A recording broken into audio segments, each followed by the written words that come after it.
All right, looks like we're at the top of the hour, so we will begin.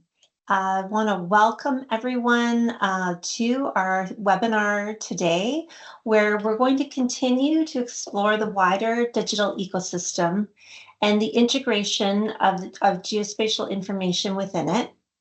We're really delighted to have all of you with us.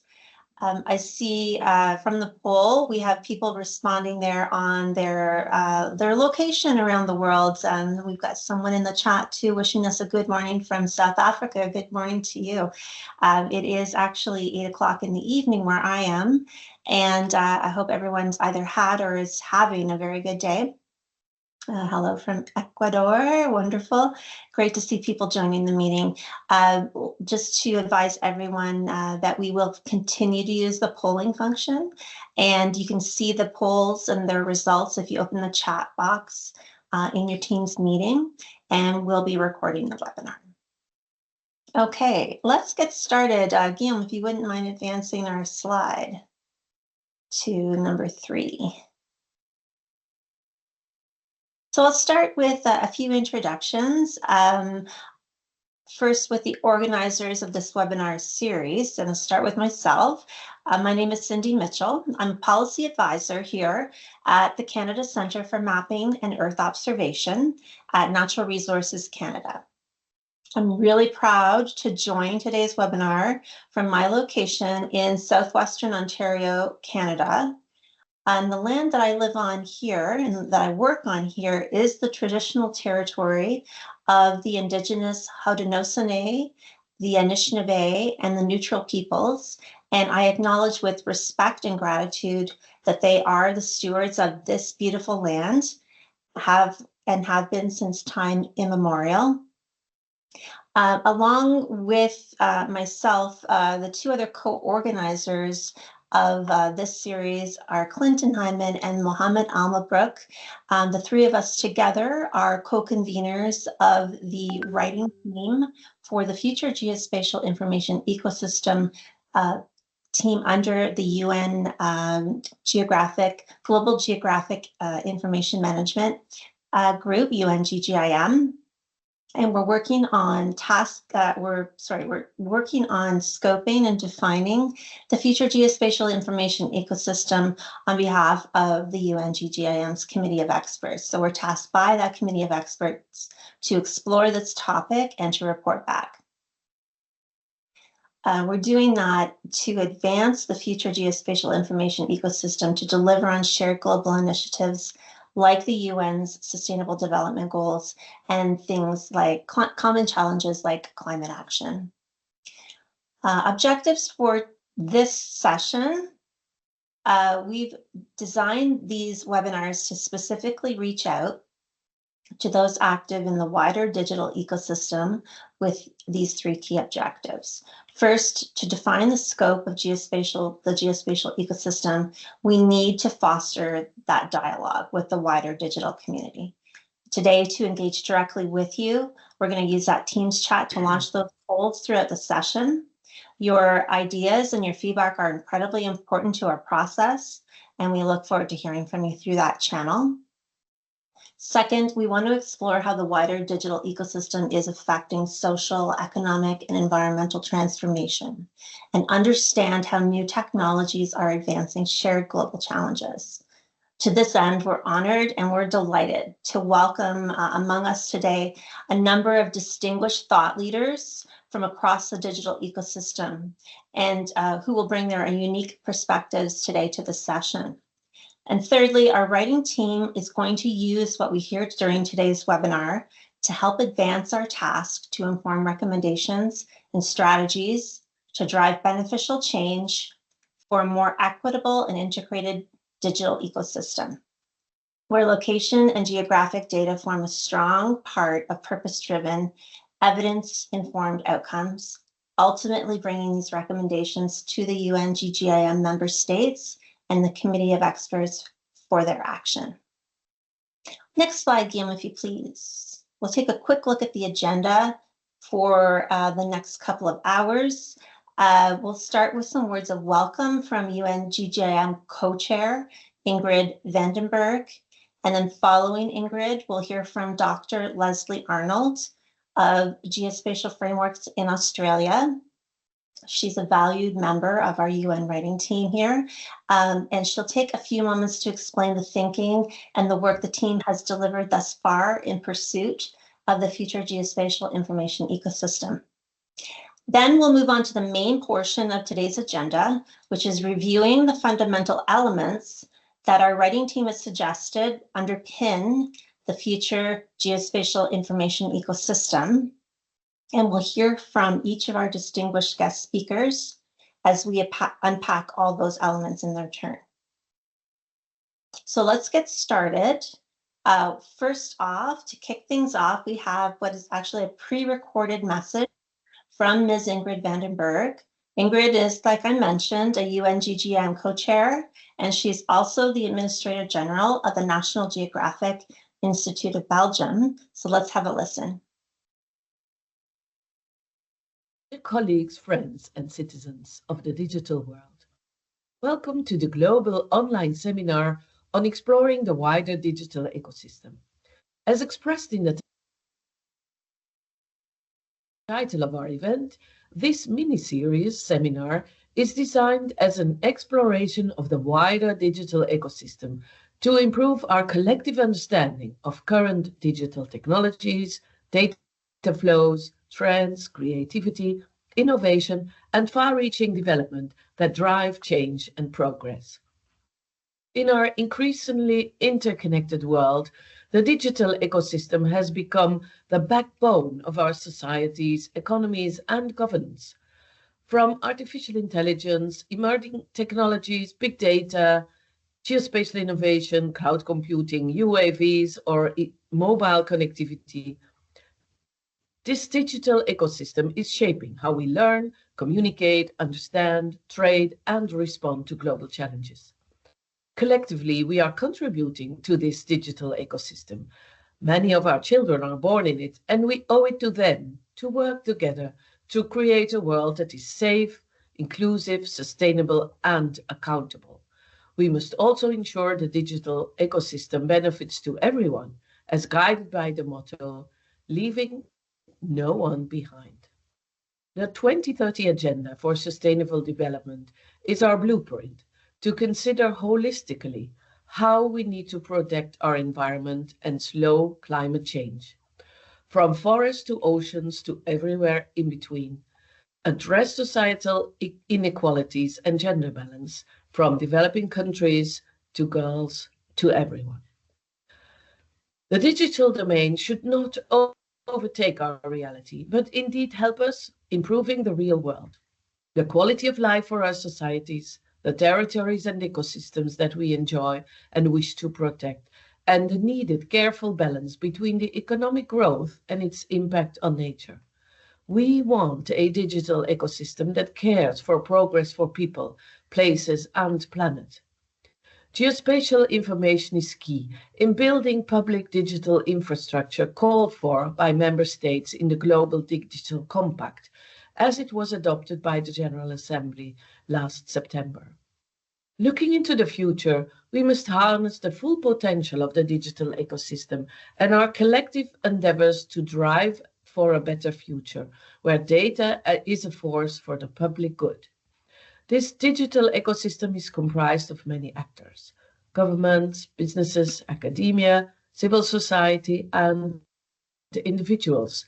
There is far too often a focus on technology and innovation and less on the actors and their diversity and how they must collaborate to create an inclusive, secure, reliable, and equitable digital future.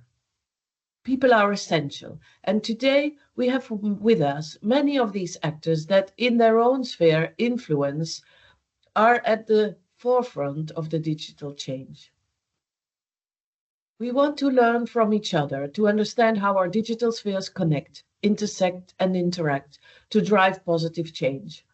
Our geospatial community has many assets, data, tools, and expertise to address these global challenges. We are cognizant that we need to work collaboratively with all of you to be successful to change our world for the better in a global partnership. I look forward to hearing and learning from you how we can shape together the future digital ecosystem and strengthen the essential role and benefits of geospatial information within this wider digital ecosystem. Together, let's design a purpose-driven and people-centered digital ecosystem as a foundation for enabling smart decisions, achieving our global aspirations, driving sustainable development, and ensuring that no one is left behind in the digital age. Thank you. Excellent. Thanks in absentia, I guess, to Ingrid for those inspiring words. And I do certainly agree, and I'm glad to see you all with us for this session and everyone who joined as well yesterday. It is us, and it is that outreach, and it is that working together in collaboration that will take us towards that vision that Ingrid's just so eloquently described. With that, I'd like to introduce now Dr. Leslie Arnold to take us through our next agenda item, a short debrief on the outcomes to date of our writing team and some thinking around what we're trying to achieve there. Leslie, over to you. Thank you, Cindy. Welcome to everyone. I'll have the first slide, please, Guillaume. Looking forward to this. There's been a lot of work that has been done by the Committee of Experts since 2021. That began with a paper that looked at what is beyond our spatial data infrastructures and posed that question about where are we moving to.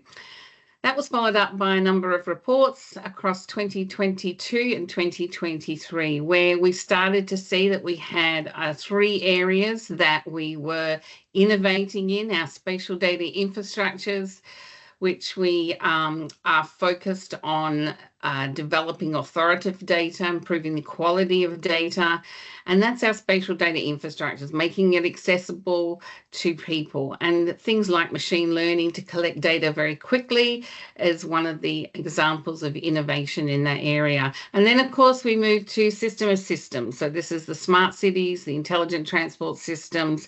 This is all about connecting systems at a well-integrated level, and we can see that that is happening all across our planet. And of course, the final part is to move into this web of data. So the internet as a database, and this is what we are referring as our future ecosystem, and one that we don't yet understand, and one that has many names. So we hear about it being called the web of data, Web 3.0. It's called the semantic web, the spatial web, the geoverse, the metaverse. There's a number of names for it. And we're exploring that in 2022, 2023. Then we moved to introduce a webinar, and that is still available online on the UN GGIM website. Now, between the reports and the webinar, something special happened, and that was things like generative AI, and we saw the ChatGPT and DALL-E and a number of AI applications came into being, which was great because it started to actually showcase what we could actually achieve with geospatial information in the future using this web of data. The Committee of Experts indicated they needed more information. They needed to understand what the drivers were for us moving into this ecosystem, what the principles were, and what the key elements were. And a paper was presented on the future of the geospatial information ecosystem in 2024. An outcome of that meeting was to move forward to seek broader engagement. And as Cindy mentioned, the webinar today is part of that process. And a report will be developed going back to the Committee of Experts in July, August this year at the next meeting of experts. So your involvement today is really critical, and we'll have a number of polls where you can actually join in. So thank you for that. So why an ecosystem approach? Well, spatial information is an ecosystem. We If we think of it as moving data from the local level as we're collecting it and it being used nationally and globally, if we look now, we can see a number of data sets being established. The mangroves global data set is one example, but it still requires local input for training those data sets, particularly the ones for imagery. So local information through to global data is what we see as part of this ecosystem. I thank Clinton for this, ideas and innovation like fertilizer and rain, and it's the same. Innovation is driving our spatial information sector. It's the innovation that is going to develop this ecosystem over time, and we need to do that in a balanced way. Just like an ecosystem needs to have balance for it to be resilient, so too do we need to balance sustainability and adaptability. One key thing that's come out for us as we explore this ecosystem, this web of data, is that it cannot be controlled. We're pouring more and more data into this web of information, more algorithms. We're now seeing knowledge graphs that are linking the information automatically. But we can influence it, and that is the role of the Committee of Experts. How do we influence it so that this web of data and our position in that web of data is done in an ethical and appropriate manner? We know it's going to be disrupted. Policy will disrupt it. Technology will disrupt it. In fact, there's technologies in this web of data that we haven't actually even explored properly. Blockchain, digital rights management, digital identities, token economy. There's a number of areas that we're yet to leverage, and they will be disruptors moving forward. Thank you. So we're not starting from a blank page here. As I mentioned about the spatial data infrastructures, the national geospatial information agencies across the globe are constantly improving the data. And that's going to be important because good data, as we move into this web of data, is going to be used by a number of applications, and GeoAI is one of them. If we want good answers coming out of our data, we need to have really good data, and data with no bias. We had a presentation in our first section that's told us about the importance of that. Importance of that. We also have a number of frameworks that we've already established. The overarching framework is the IGIF, or the Integrated Geospatial Information Framework, and the UNGGIM also has some sub-frameworks in terms of the Global Geodetic Reference Frame, the Geostatistical suite of products, the FILA, which is the framework for land administration, and more. So there are a number of frameworks we can build on looking towards this future ecosystem. We're also getting much better now worldwide at democratizing our data. And as we move to the future, it's about democratizing knowledge. It's about making knowledge accessible to those people who don't necessarily have access to data, but they have access to global data, and therefore can ask questions of data in a global sense. Our consumers they're demanding place-based information. That's a good thing. We need to be needed.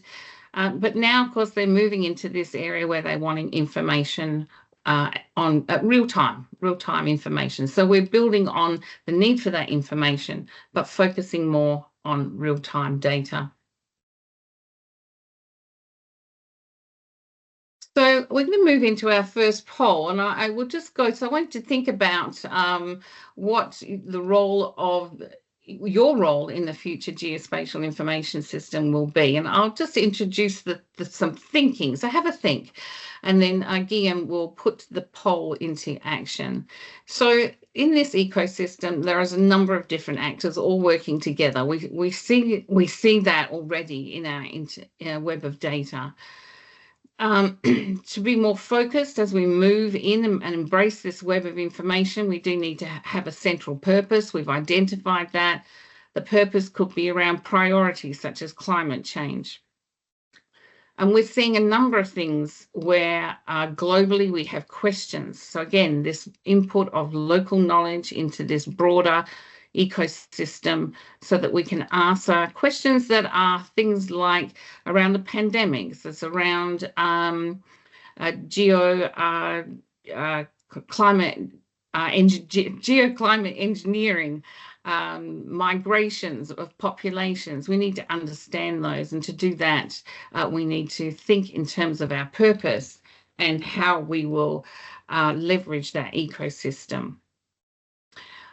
By nature, spatial information, we have been an industry that recognises that there's a reciprocal nature in this. We collect data once, it can be used many times. We share data for mutual benefit. And moving forward in this ecosystem, it'll be about sharing algorithms.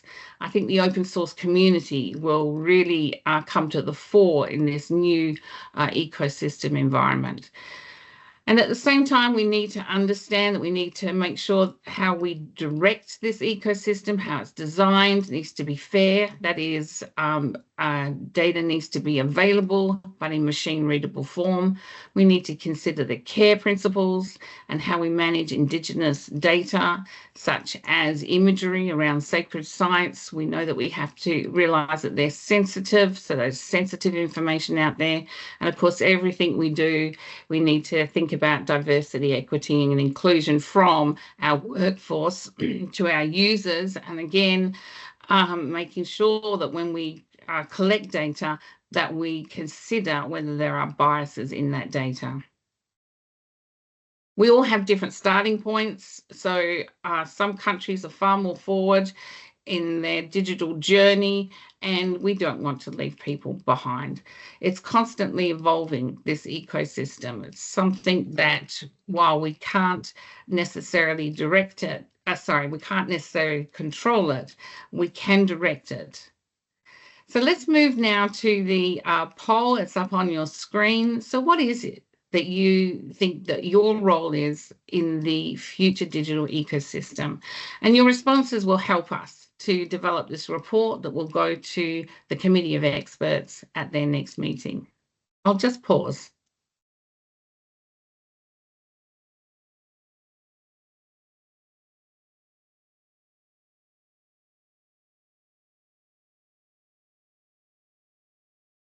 And the results are coming in there.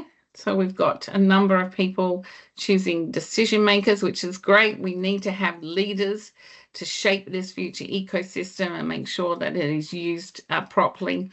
We do need data providers to provide information in a different format so that we can start to leverage things like generative AI.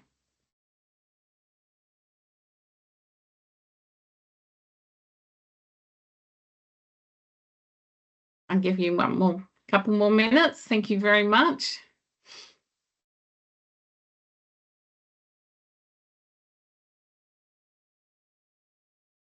Okay, I think we'll leave that open just for a little longer, but I will move on to the next slide. I'm conscious of time.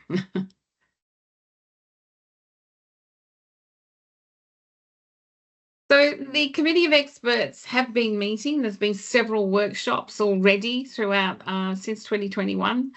And there's three key things that come out of those workshops. And the one is this need for solutions to global problems. And I did mention some of them. Our climate change is affecting us in so many different ways, and it's pushing the need for different types of data. It's affecting our economies, it's affecting our landscapes, it's affecting our biodiversity ecosystems.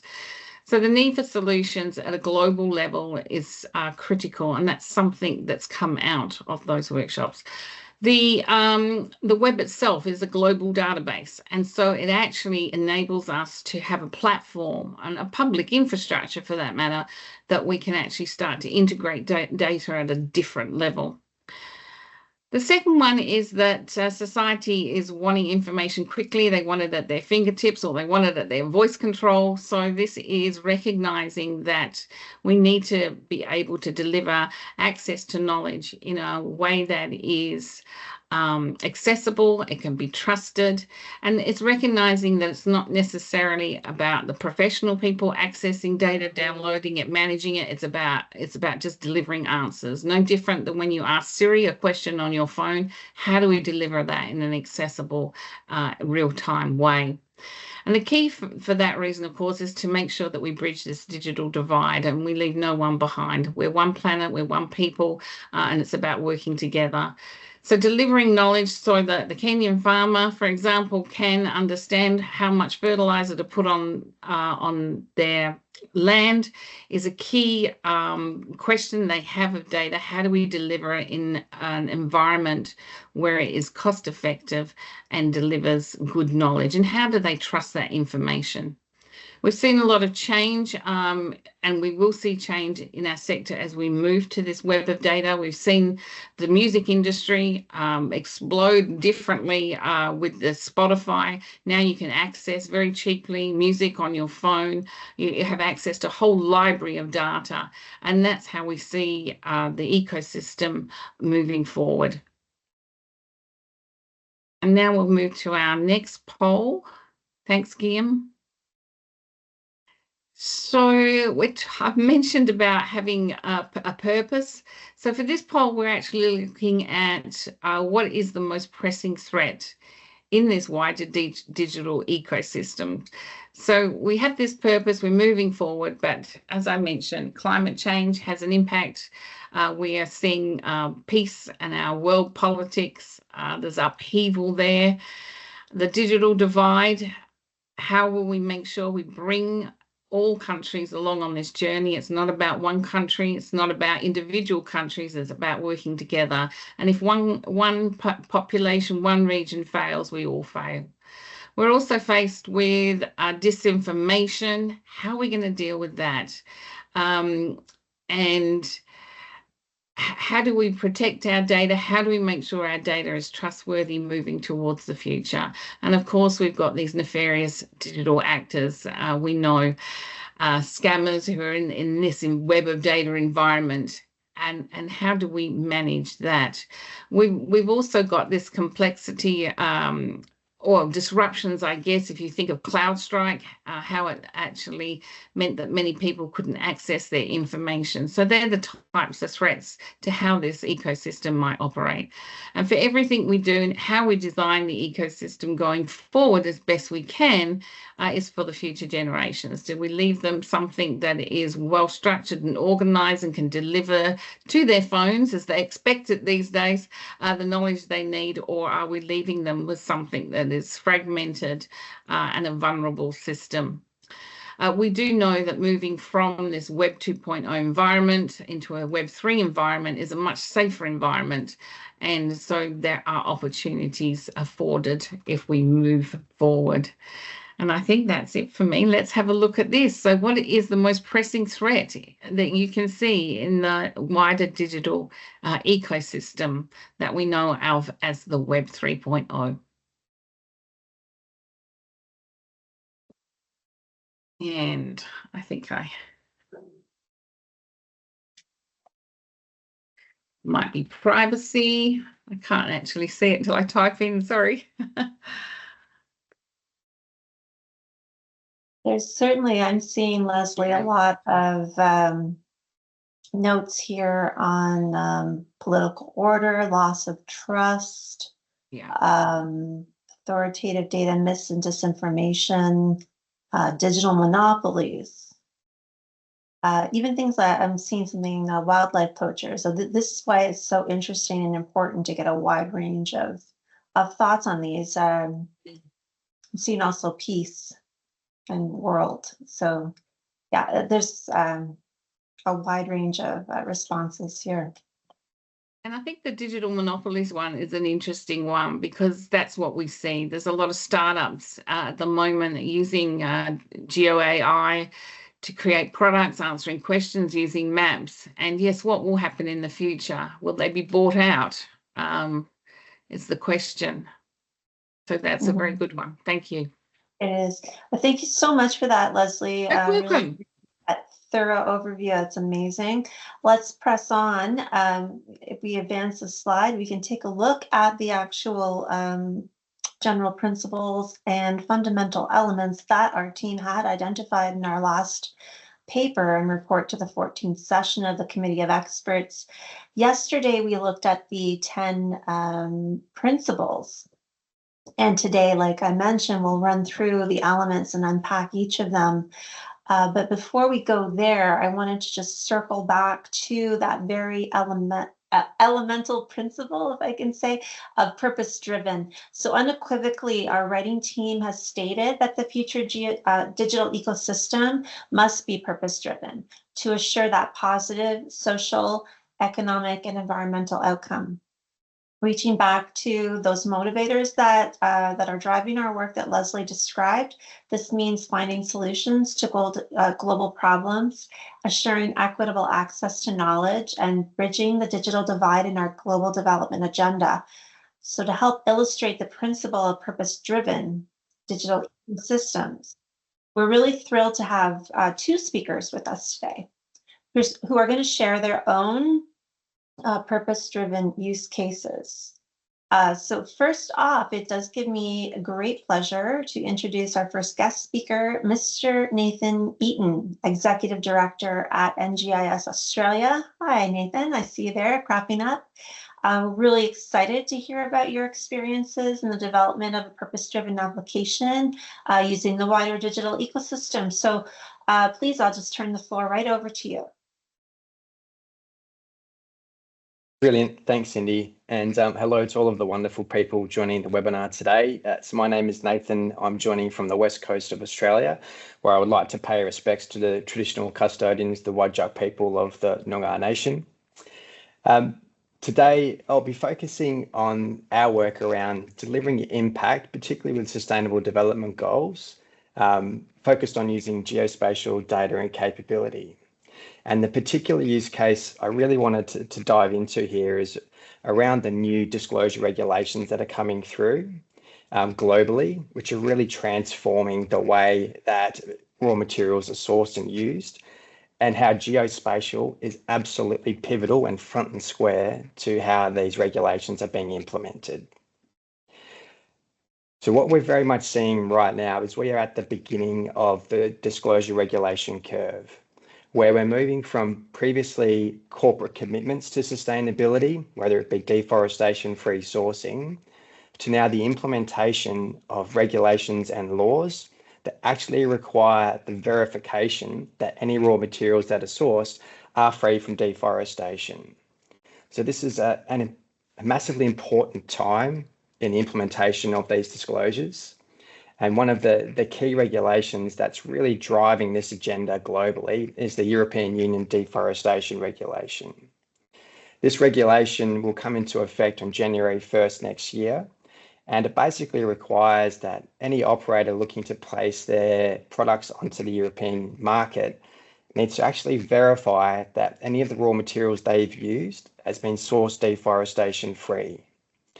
So no longer just requiring that materials are sourced from certified suppliers, actually requiring that operators have the geospatial data and proof that their sustainable sourcing practices are deforestation free. So if you look at the key challenges that will really be present in implementing these disclosure regulations, geospatial data is absolutely key. So for these disclosure regulations, geospatial data will be required to deliver global supply chain mapping to identify all of the first mile locations that are being used to source coffee, cocoa, rubber, palm, and then being able to use high capability geospatial processing to perform risk assessment, satellite imagery to do land use change analysis, and then further geospatial data to do risk mitigation, actually working with the entire ecosystem to ensure that we're not excluding any farmers, any operators from participating in global supply chains. And one of the key projects we've been focused on recently is with the United Nations Industrial Development Organization, where we're looking to assist building this ecosystem to ensure that no farmer is left behind, particularly in some of the key coffee producing countries such as Africa. So ensuring that farmers will remain to have their opportunity to participate in global supply chains whilst these disclosure regulations are being implemented. And the true heart of these regulations is about encouraging and developing transparency and traceability with the raw materials we're sourcing, not to exclude countries, farmers, provinces from participating in supply chains.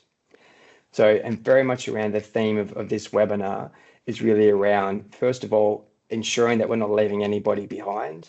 We're using geospatial data to ensure that all of the farmers have an opportunity to keep providing their products to international markets. And then secondly is that ecosystem approach. If we're looking to really deliver transparency and traceability in global supply chains for these regulations, it's how do we do that using geospatial technology, connecting farmers to co-ops, to operators, to suppliers, to traders, all in the one ecosystem where geospatial data is actually the fundamental information that needs to be shared. So this is the work we're doing with the United Nations around the European Union deforestation regulation. But we see this as the very start of so much important work around ensuring participation in supply chains and creating digital ecosystems through all of the upcoming disclosure regulations. And once again, geospatial capability is the fundamental capability that's going to be required to address all of these regulations, whether it's looking at operationalizing risk frameworks for the Task Force for Nature-Based Financial Disclosures, or identifying carbon leakage across markets through CBAM. All of these regulations come back to needing geospatial data to actually verify exactly what's happening with global supply chains.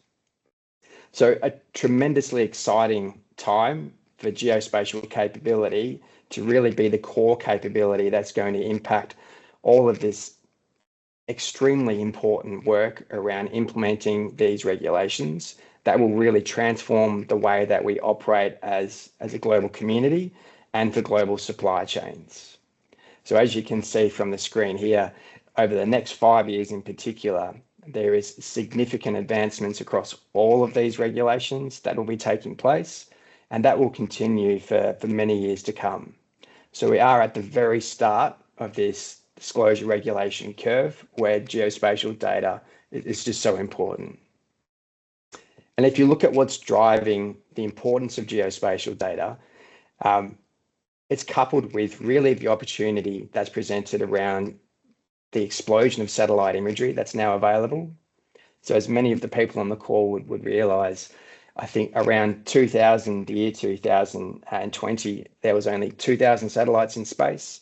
Last year, we ticked over 10,000 satellites in space, a 5x increase over 4 to 5 years. And you can see that curve continuing. So what we have is a nexus of this opportunity for geospatial as well. We've got more data than we ever had previously around our physical environment, but now we have also cloud technology to be able to use it, which is the important part. So we have this opportunity to combine all of this data with much more processing capability, and as Dr. Adel mentioned before, AI capability than we have previously. And this is going to allow us to really accelerate and address our impact focus and also looking at that digital ecosystem objective. And it's not just looking at solving deforestation regulation. That was a very specific example. But as you can see with all of the other disclosure regulations, this is around taking that capability, so the geospatial opportunity of information as well as the ability to process that information at scale to solve all of our significant global challenges, from deforestation through to water security, water quality, through to food security, focusing on not leaving anyone behind. The example that Dr. Arnold gave around providing this information to farmers to optimize their yields is just so critical. And the other example that Dr. Arnold put forward was the use of generative AI. And personally, I'm most excited about how generative AI can be used to break down the barriers to accessing and using authoritative geospatial data to address these significant challenges. So being able to use natural language querying to actually access and process quite complex data to really answer the questions that are going to allow decision makers to implement policies and frameworks that really help us to address our largest challenges. So food security, and this example that we've got here is looking at the future food security and suitability regions for growing regions in New Zealand. So I really do think that we're at this fantastic opportunity, and the theme of this webinar around not leaving anybody behind and really focusing around that ecosystem capability really resonated with us in terms of what we think is important as we go through to address some of these global challenges. And so thank you to Cindy and Dr. Arnold and the rest of the team for the opportunity to present today. And yeah, good luck for the rest of the webinar. Thank you, everybody. Thank you so much, Mr. Eden. We really appreciate that. Very, very interesting stuff. Certainly a couple points coming to mind. Not only were those excellent use case examples of a purpose-driven application, it really does resonate and demonstrate that geospatial, it does underpin so fundamentally so many of our both challenges and the solutions that could be brought forward for them. It is an exciting moment for us. At the same time, you know, it does speak to the work that we are actually trying to undertake here, in that we want to really strengthen the position of the geospatial ecosystem to deliver on that challenge and to deliver on those opportunities. And it is all of us that make that happen together in collaboration. So thank you so much for that, Mr. Eden. Really appreciate you being here. I'm going to turn now to our second speaker, Ms. Céline Jacquin. She's Senior Manager in Latin America at the Humanitarian OpenStreetMap team. Ms. Jacquin, I believe I saw you in the chat at some point waving at us. So here we go. Wonderful. So grateful you can be here with us today. And there we go. I'm just invite you to take the floor. Thanks a lot. Good evening for everyone from the time zone in America. I'm Céline Jacquin. I'm the Senior Manager for Latin America at the Humanitarian OpenStreetMap team, and I will talk about territories in the hands of their communities. So free tools, culturally pertinent tools to empower data creation and use for all. So just a few words briefly about the organization. So Humanitarian OpenStreetMap team is an NGO dedicated to humanitarian action and community development through open mapping. So we work to provide map data, collaborative map data, which supports disaster management, risk reductions, and contribute to the achievement of the SDGs, sustainable development in general. We started working after 2010, after the earthquake in Haiti, where the already extremely poor country didn't have any map to allow all the emergency respondents to actually act on the ground. So no up-to-date census, no digital birth registration of the population, no up-to-date map at all, but around 1 million people living there. So it was the first open mapping activation people created in this occasion, with an open call to the entire OpenStreetMap community to map urgently the island, and it was a success. So in a few days, in a few weeks, all the island had very detailed data that allowed Doctors Without Borders and other emergency organizations to actually start supporting the population. And after that, in the future, after 2010, it was a rich cartography available for everyone for any purpose. So around the world, natural disasters and humanitarian crises affect the world all the time, millions of individuals. In many of the areas where disasters occur, where the people live, they are commonly missing from the map. So no map there, or very old map, or very incomplete map. So it makes it very difficult for the responders to deliver life-saving aid and also to plan disaster relief effort, but also to plan the sustainable development of this territory. So one of the first projects to attend that, called Missing Maps, was a project established by our organization, HOT, but also Doctors Without Borders, the British Red Cross, the American Red Cross, to create detailed digital maps of the world, where currently we don't have a detailed map or enough detailed map. So it's for humanitarian assistance, for protection, and at the same time, preparedness and sustainable development. So we're working in general around these ideas. Everyone is counted. Map data is accessible and used in decisions that save and improve lives, and everyone can engage and contribute with the map. Mapping for development, it's important to understand that it gives to communities, to activists, to advocacy groups, but also to governments. So many governments, local governments, can't obtain the data that their national government have, all the data silos, difficult a lot, all the activity of everybody. So the policies to meet specific local challenges, such as advocacy for the improvement of public health, water access, sanitation, hygiene, etc., the early childhood development and education, infrastructure, and all to better reach target communities. Mapping for development ensures that decision makers are able to make the good decision, to make the pertinent decision, also to prioritize the decision and the territories where they will act for the improvement of all these questions. Here, the general impact areas of HOT. So disaster, we act on disaster resilience, climate action and sustainability, public health, displacement and safe migration, and gender equality in general. So understanding that, I just want to highlight that communities with good data and equipped with the tools and the knowledge that they can use to create, to update, to obtain more detail on an ongoing basis are better. Allow them to be better able to identify climate risks, solve problems, and advocate for support.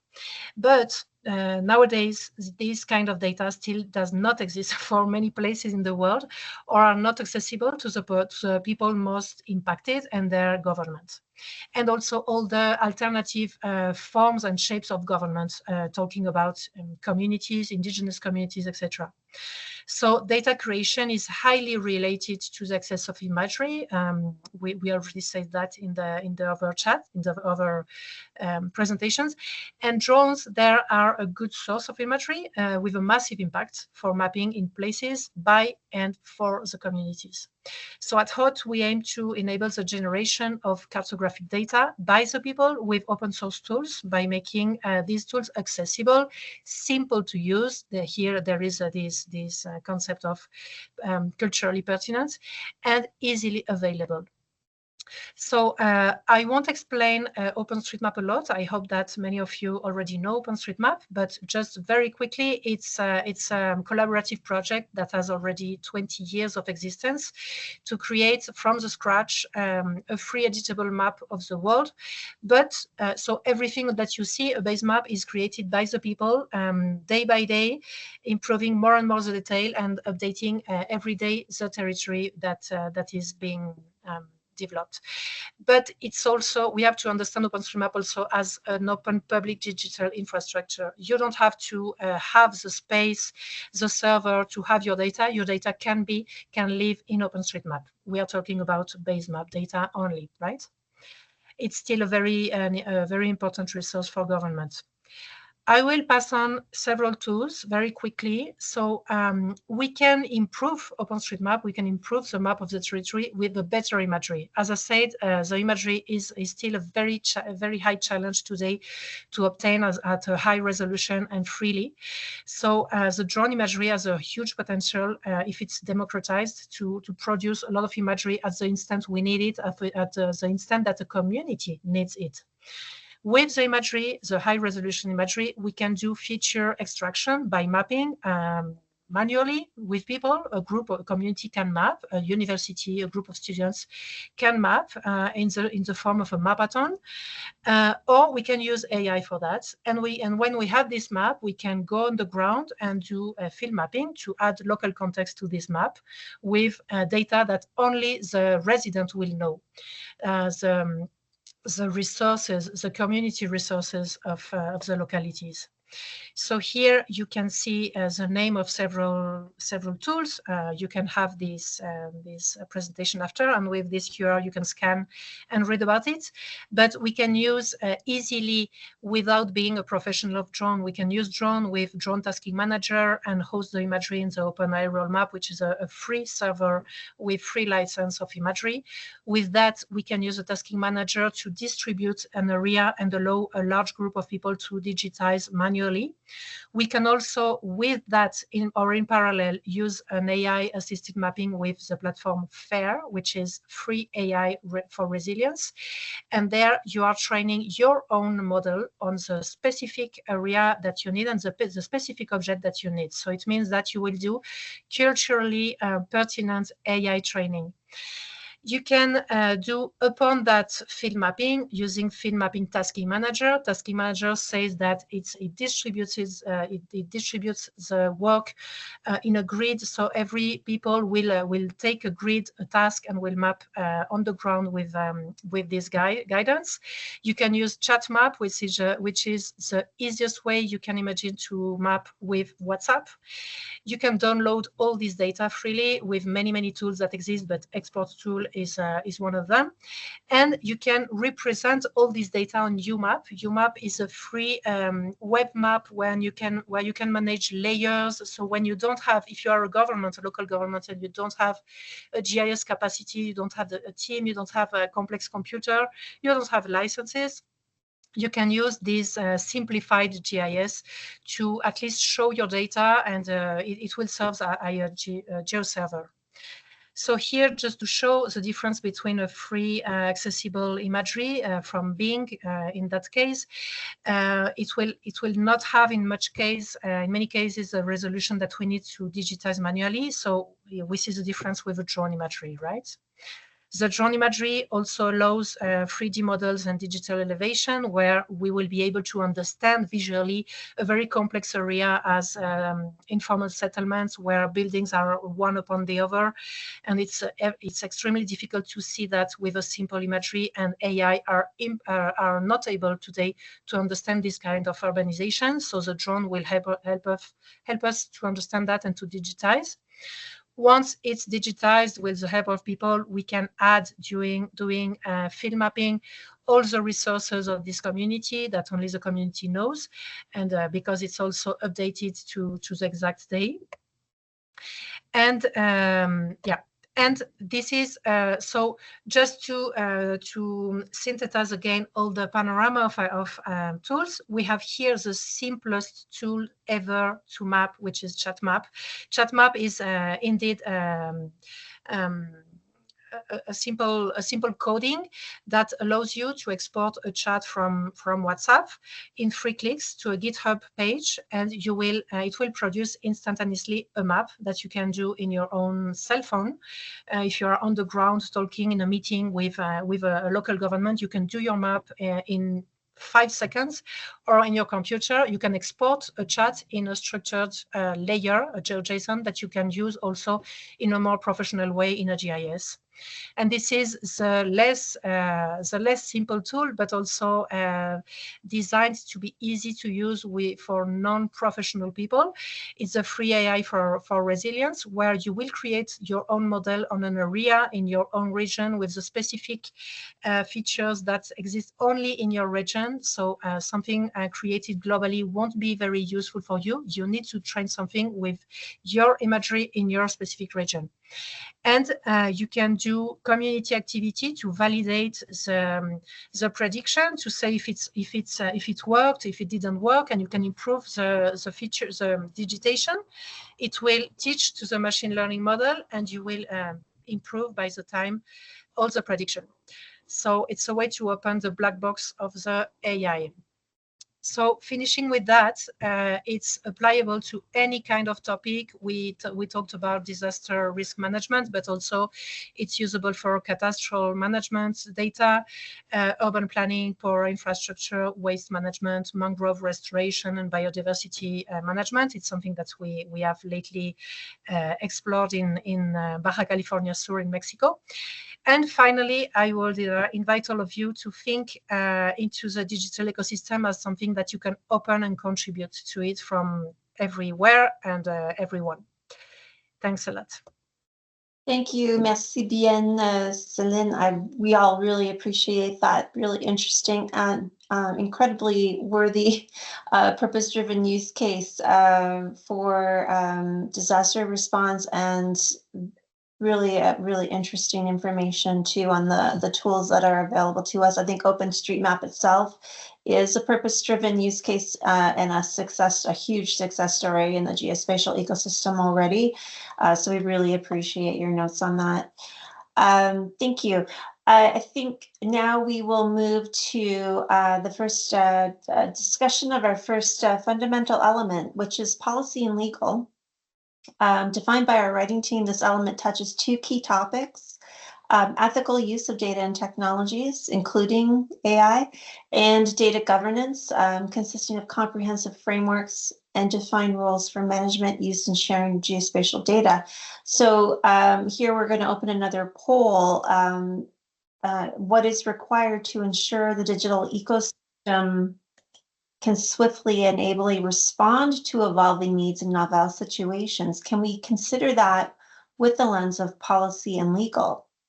What's required to assure we can deliver the digital ecosystem while upholding key principles like sustainability, inclusivity, and being purpose-driven?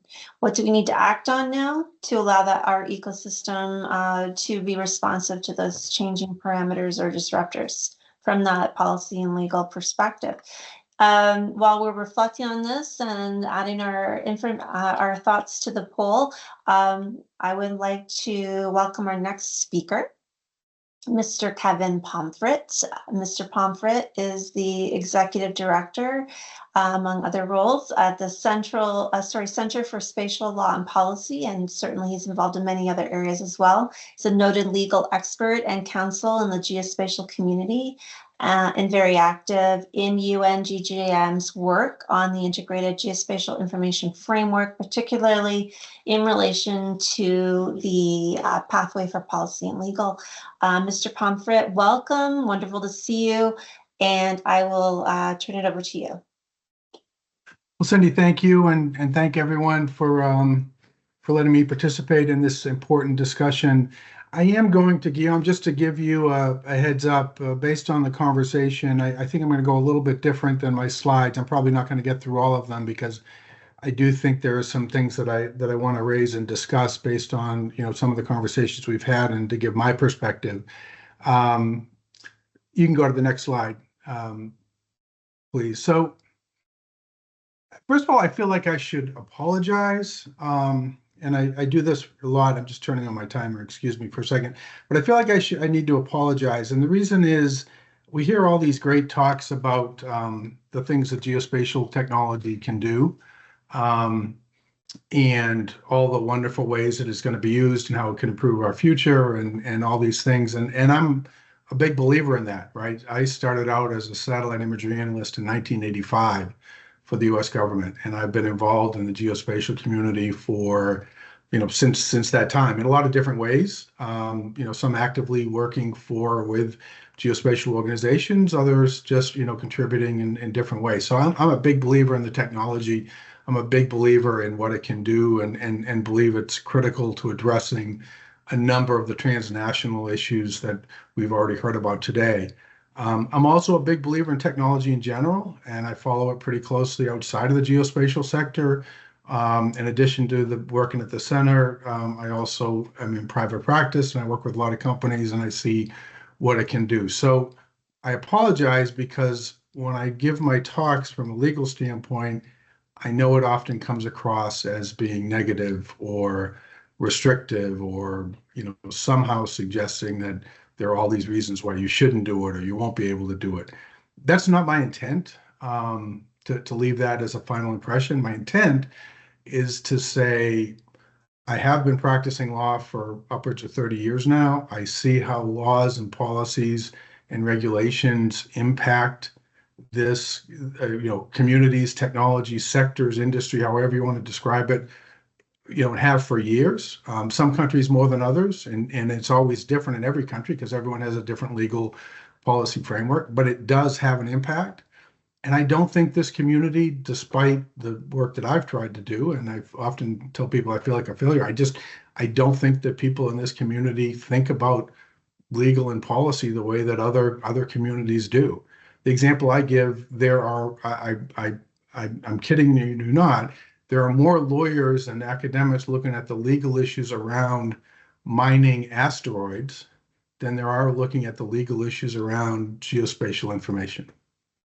Think about that for a second. I mean, there are more space lawyers that are looking at those issues and thinking about that. The UN has a number of convening mechanisms to bring lawyers together to talk about the UN, the Treaty on Outer Space and the Moon Treaty and all these other treaties.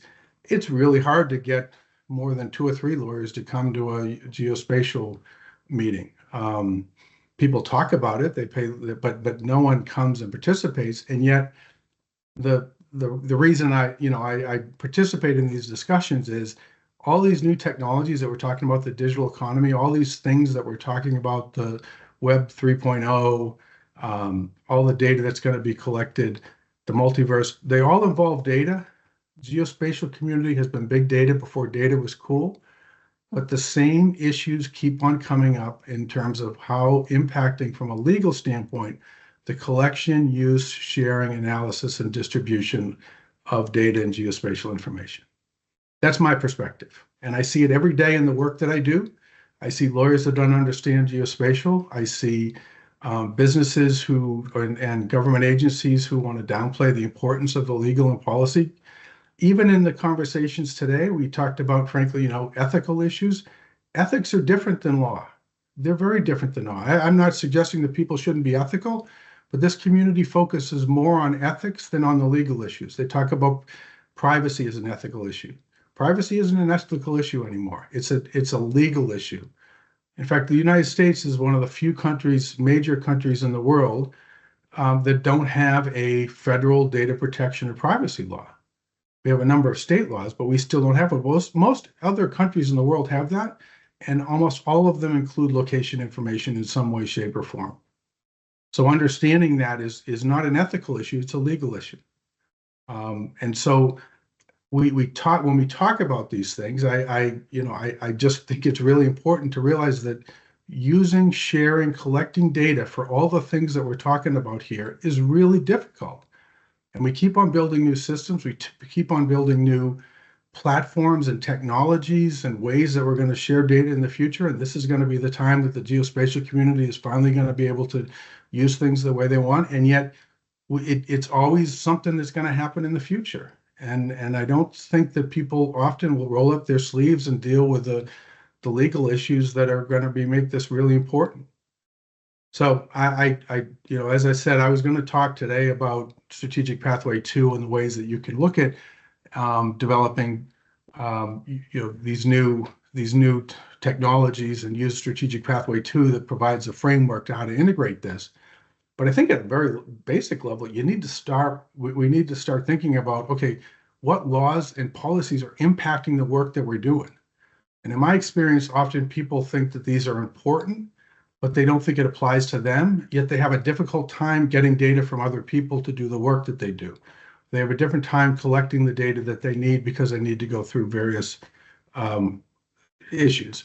And these are the things that I really hope this community, starts thinking about, particularly with respect to geospatial information and emerging technologies, because I do think that the opportunity is here. There's never been a greater time where geospatial information has been more valuable. But I think there's a lot of issues that are going to make it really difficult to do some of the things that people want to be able to do. So with that, if we can have the next slide, please. So what are these issues that I've been talking about? Well, intellectual property rights. Who owns the data, and how when you combine data sets from a variety of different sources, who has rights in that, and who decides that? One of the things that I often talk about is we talk about, when I talk about geospatial law, and then I look at all the legal issues that are developing around AI, a lot of these issues are very similar. So a lot of the court decisions, a lot of the laws and policies that are being developed around artificial intelligence, and there are a lot of them that are being considered. I think there's hundreds in the US states alone. Now, most of them will never move very far, but people are very interested in trying to keep up with this technology. They're going to impact issues around intellectual property rights. They're going to impact issues around privacy, data quality and liability. Who's going to be responsible if there's an error in the data? Those are issues that are being decided right now, and the laws that develop and the cases that are decided are going to be are going to have an impact on the geospatial community, probably more than many other communities. One, because geospatial is such big data. AI has so many different applications. And so any laws and policies and regulations that develop are going to impact that. But also this community has been using some form of AI for a number of years. And so it may have to change some of the work that it's doing. If you look at the EU AI Act, as that comes into full force, I do think it's going to have an impact on some of the applications, and some of the organizations, businesses, and not-for-profits are going to have to go back and look at their training data and what transparency requirements they have. And that's a whole different subject. But the point is being, we need to think about this in a different way. Licensing is a really difficult challenge when it comes to data. One of the speakers earlier was talking about all the different data sets that are, all the satellites that are out there collecting imagery. On the commercial side, there's a number of companies out there, but it's going to be a real challenge for them to sell into the commercial market. And one of the reasons is because of licensing issues. So a lot of them are going to be selling to the defense and intelligence communities, and they aren't very good and interested in sharing, right? So a lot of the applications, these high quality sensors, these different quality types may be difficult to get at. And then the international considerations. And I think this is really important.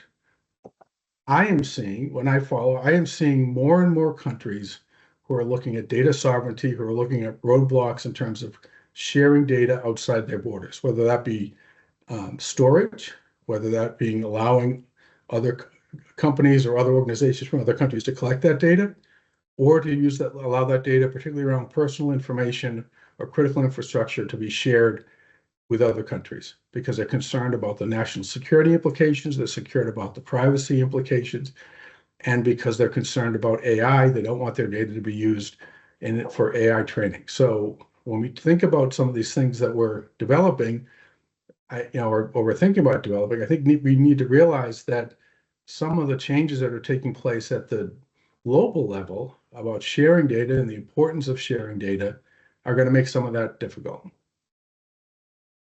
Next slide, please.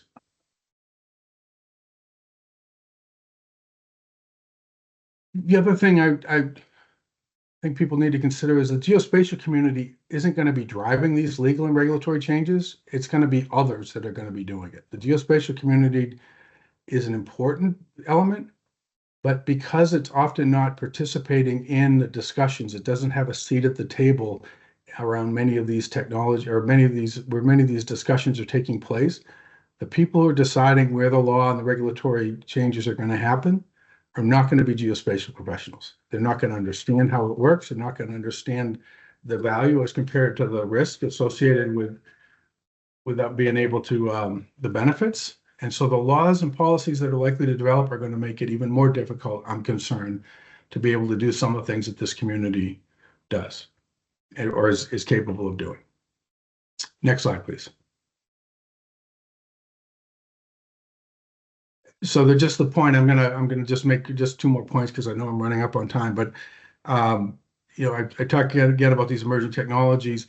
We have Strategic Pathway 2 as part of the IGIF. I believe it is an important component for organizations and national mapping agencies and others to look at how do you develop a legal and policy framework, or contribute to the development of a legal and policy framework that deals with some of these issues, because The government agencies that are looking at data protection and privacy are very different than the agencies that are dealing with export and national security, or very different than the courts that are deciding data quality and liability issues. They're all looking at these issues from their own particular mindset. And if you're not engaged in this process, you're not going to have any input into what the final outcome is going to be. And Strategic Pathway 2, I think, is a useful way to deal with that. Next slide, please.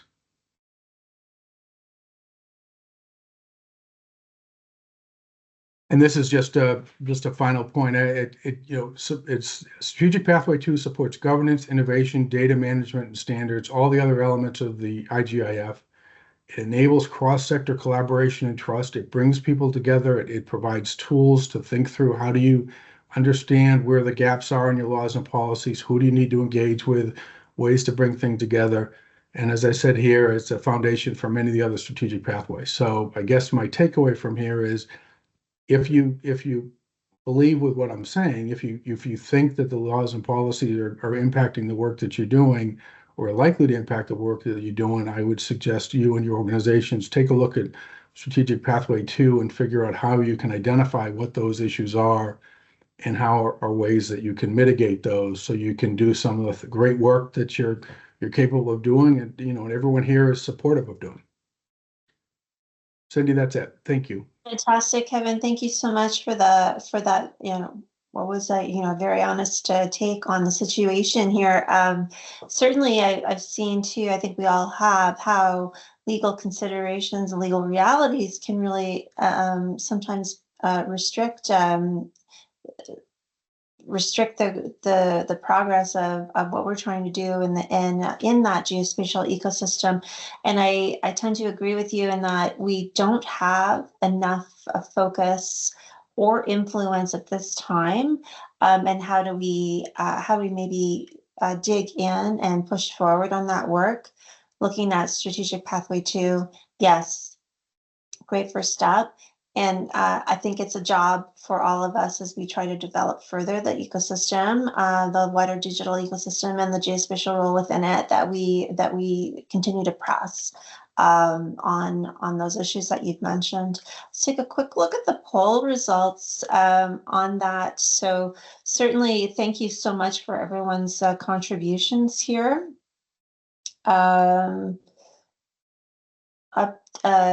Focusing on adequate policies, updating things, having that legal capacity in the first place, the consistent governance, cooperations, focusing, legal engagement. So I think we all agree there is definitely work to be done in this area.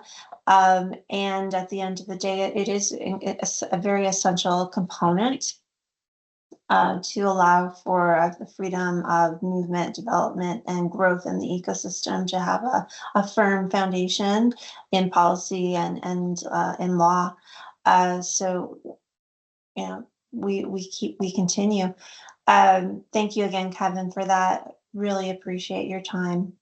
Let's move on to the next element, data. Where would we be without it?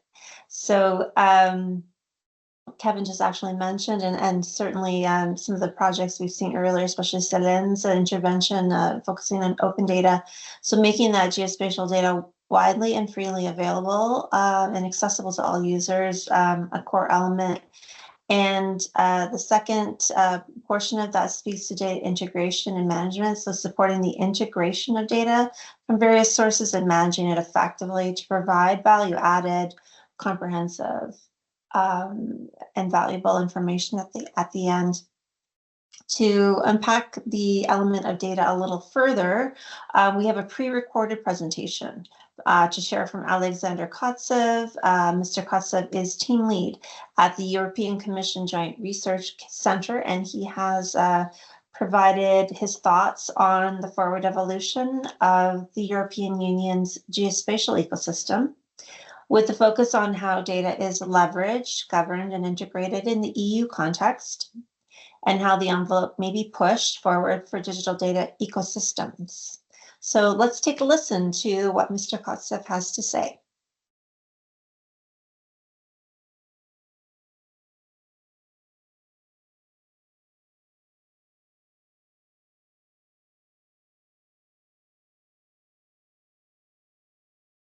At least I hope. Hang on, bear with us for just a sec, folks.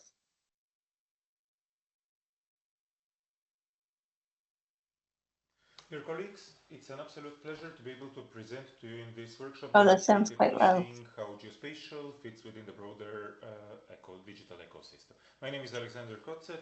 I work at the Joint Research Center, which is the European Commission's scientific in-house service. Allow me to start by saying a few words about who we are. We support policies, European Union policies. We provide independent evidence throughout the whole policy cycle. And our team, which deals with data ecosystems and data sharing, is based in Ispra in northwest Italy.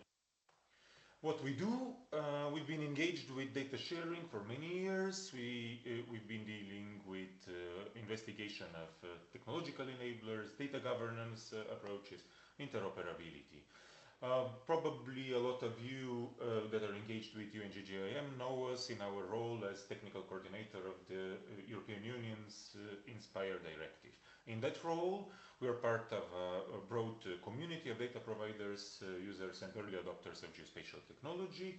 We deal with a lot of geospatial data, of course. We have the Inspire GeoPortal as part of our infrastructure, which currently hosts more than 120,000 metadata records, and we're exposing these on behalf of the European Union member states. Our policy context, allow me to say a few words about the policy context in which we operate. The European Commission has embarked since 2020 in an initiative to roll out the so-called Common European Data Spaces, which is actually EU's push towards a new data regime. The idea is that those European data spaces are envisioned as sovereign, trustworthy, and interoperable data sharing environments where data from different origin, public sector, private sector, citizen generated, can flow within and across sectors in full respect of European ambitions, rules, and values. And there is an enabling legal framework, mentioning here three legal instruments: the Data Governance Act, Data Act, and the Open Data Directive, that aim to facilitate the establishment of the common European data spaces.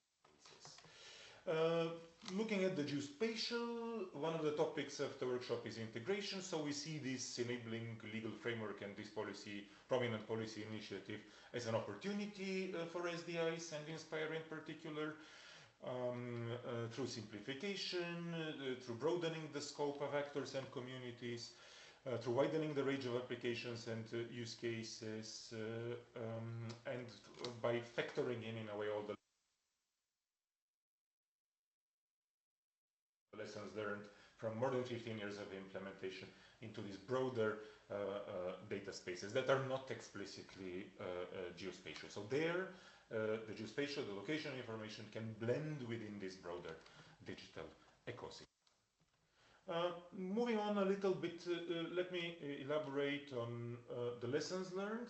There is a report that we published some years ago that actually captures the lessons learned from Inspire, from the implementation. So starting from what actually worked well in Inspire, several things to mention. First, we have a really healthy community that has a very high level of trust. We've been working together with colleagues from all the member states for many years, and we really have an engaged community of providers, lots of open source projects, early adopters, and we collaborate very closely with standardization bodies. Of course, worth mentioning here the Open Geospatial Consortium, but also ISO TC 211. A second thing that from our point of view works very well is that what we see from the European level is that there is a gradual increase in the availability of the data and in the findability of the data. Our legal mandate as Commission, as JRC, we take snapshots of the infrastructures of the member states each year in the middle of December, and we calculate several key performance indicators. There we see that every year when we do it, we've been doing it for 6 years in a row now, we see more data available, and we see that this data is fairer. So there are more APIs, and more data is harmonized. And then we're really proud to have well-established governance processes for artifacts that are very transparent, where we really channel community input and we govern everything on GitHub. And we have a process for endorsing new technological developments through what we call Inspire Good Practice. Now, there are some challenges as well. Some of the technical provisions are too complex. Data infrastructure is seen as being too much supply driven. Some of the data sets are probably stagnant. They're not being used. We don't have always evidence of data being used. This actually limits the creation of public value. So another report that was published more recently, you have the QR code here, actually provides ideas how to use the enabling legal framework that I mentioned in order to do a better job in the sharing of environmental and geospatial data. So how to move from a supply push into a demand-driven data sharing and make sure that there is impact from the use of the data, actually. Several things that stem from this report that elaborate on principles for better data governance, I think relevant to the integration discussion. First, data sharing should be focusing on public interest data and not necessarily on public sector data. So there is different data that is of public interest. This is where all the effort should go. Second, as already mentioned, emphasis should be on data use, empowerment, and agency. Data is very important in order to be able to facilitate the participation, public debate, knowledge creation, and data generation by citizen, businesses, and public authorities. Thirdly, a data ecosystem approach has to be embraced. I think this is something that is very closely related to the Future Geospatial Information Ecosystem document developed by UNGGIM. We really believe, and we've been focusing in that direction our efforts to the conversion of a spatial data infrastructure, which is somewhat static, into an ecosystem that is sustainable, that is taking into account the requirements of the different stakeholders. Fourthly, fostering trust. Trust is of paramount importance in data sharing, and we really believe that the appropriate control and accountability mechanisms should be integrated part of this data ecosystem. And then balancing central and then decentral governance mechanism that can be flexible, autonomous, and that would lead to a flexible, autonomous, decentralized environment with a common governance framework to which all parties adhere. Allow me to very briefly close with sharing some of our other lines of research. We investigate now the so-called privacy enhancing technologies, so there is investigation into the way in which we can tap into non-open data, because in the data ecosystem, in those data spaces, not all the data can be open, so we're looking into different techniques where, without breaching privacy and security, one can still make use of data. One of the most prominent of those being federated learning. And in closing, LLMs, I think there is a lot that we as geospatial community can learn. We're still investigating, early days, but there's lots of opportunities to actually improve the findability, accessibility, and integration of the data through the use of generative AI. We have some experimentation here with large language models. No time, unfortunately, to elaborate more, but just to mention, we have this use case where we're investigating actually how metadata that we extract from our JRC metadata assets can be integrated into a large language model in order to facilitate the findability. And results are, I must say, not really straightforward, but quite promising.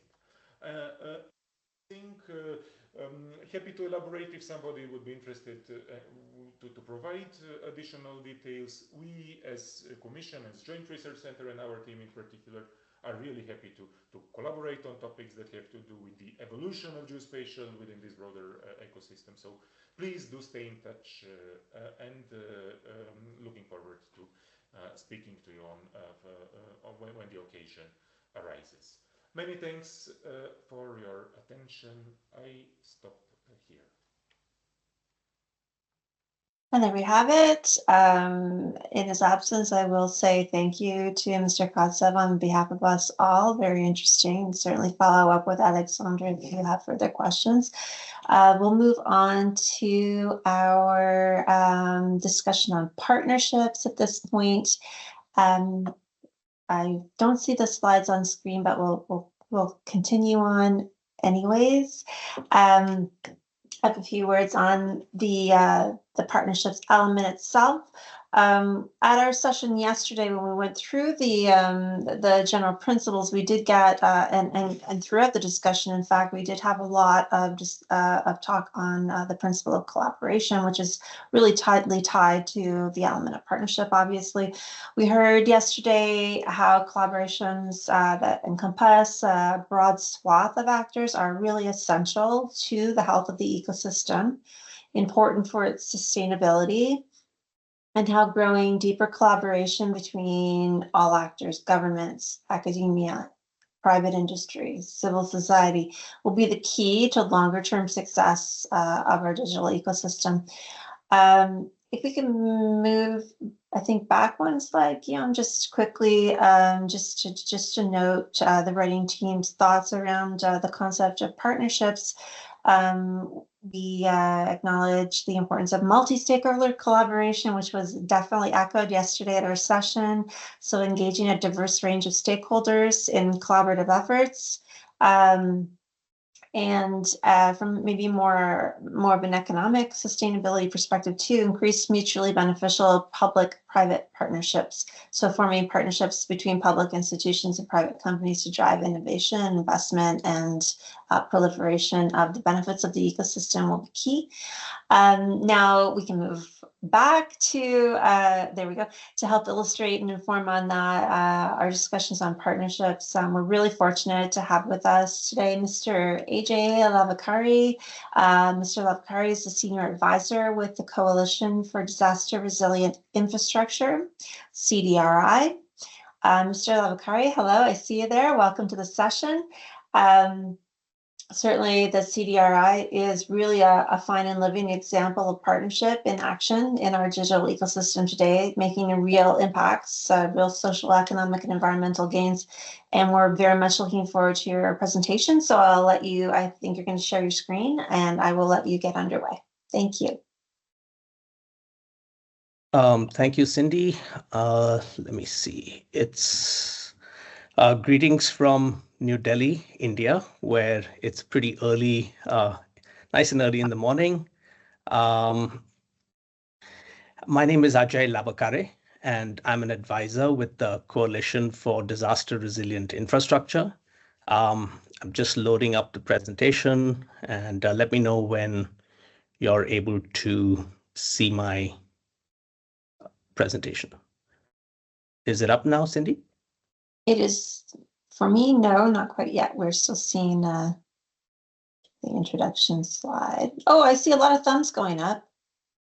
It is up. Okay, great. Right, so I'm going to be talking about two things in my presentation. Just a brief introduction about CDRI, because we are a relatively young intergovernmental organization. It was launched at the UN Climate Action Summit in 2019 by India's Prime Minister.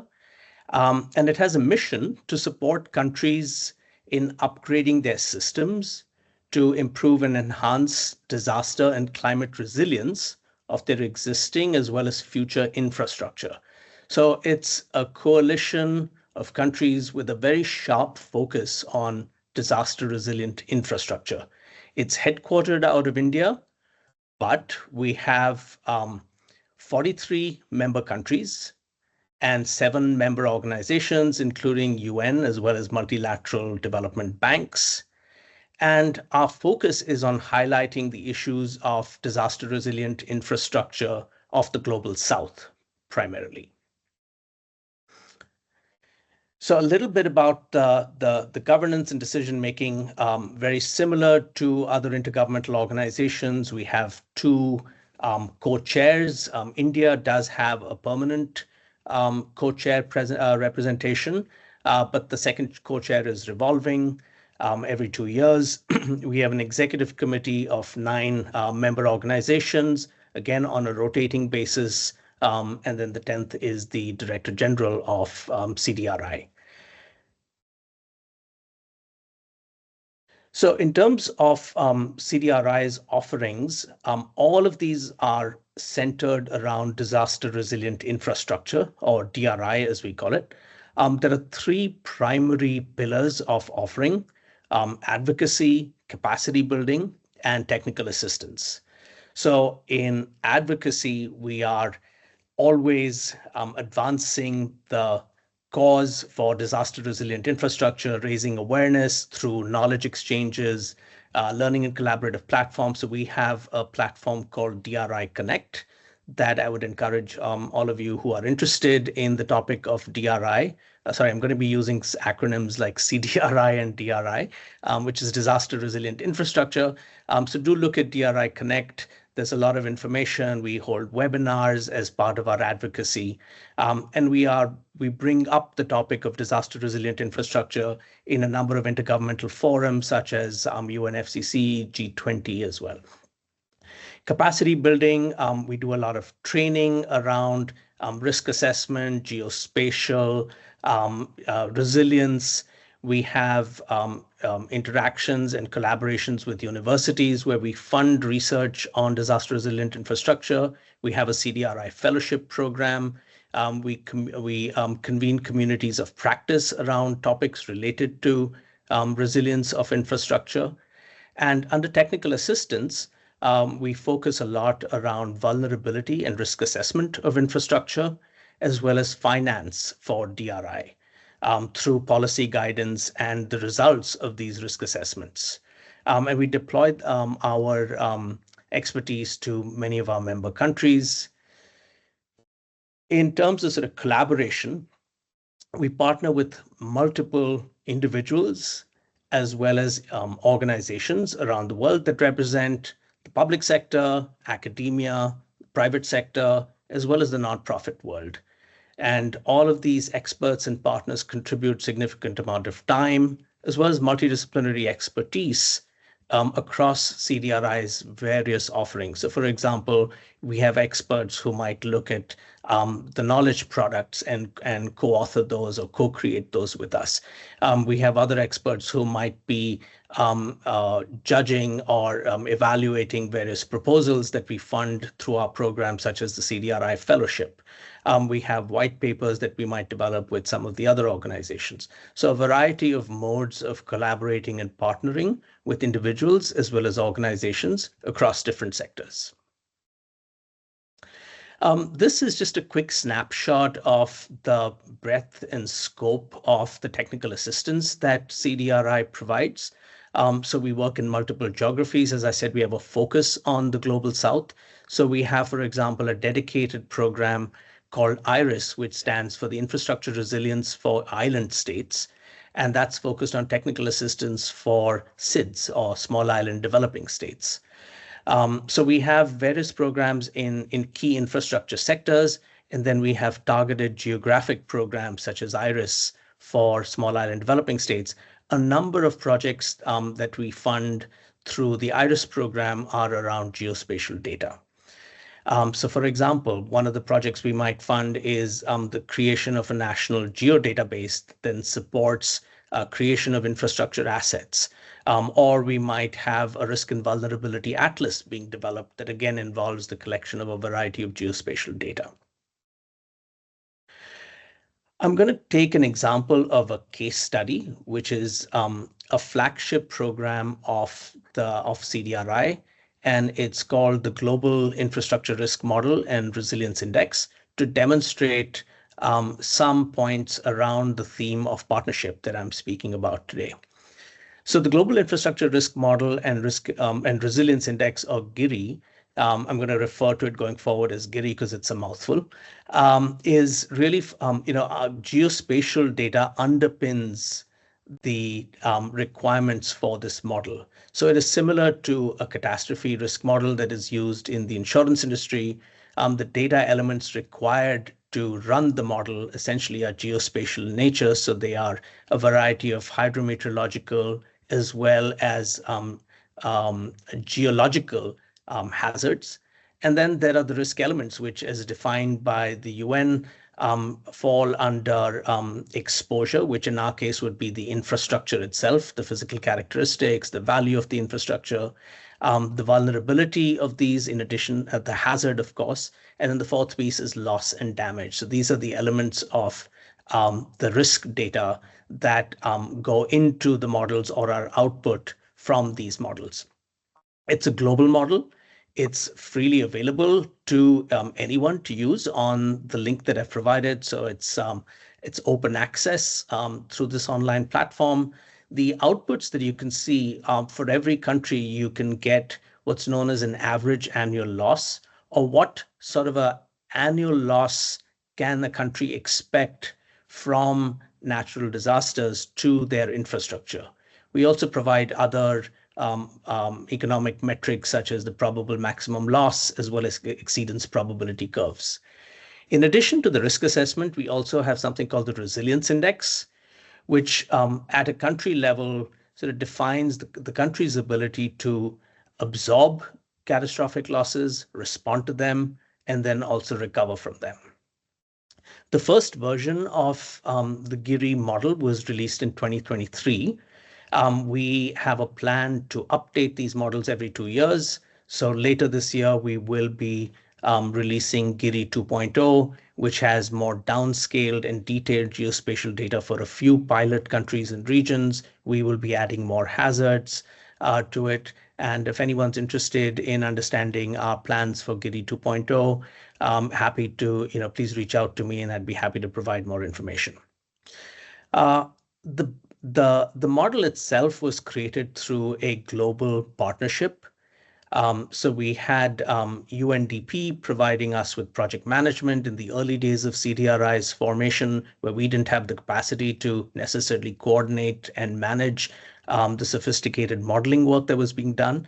And we had 4 scientific and technical institutions, again, representing both private as well as public sector, that did the modeling. So for GIRI 1.0, Cima Foundation from Italy did the hydrometeorological hazard modeling.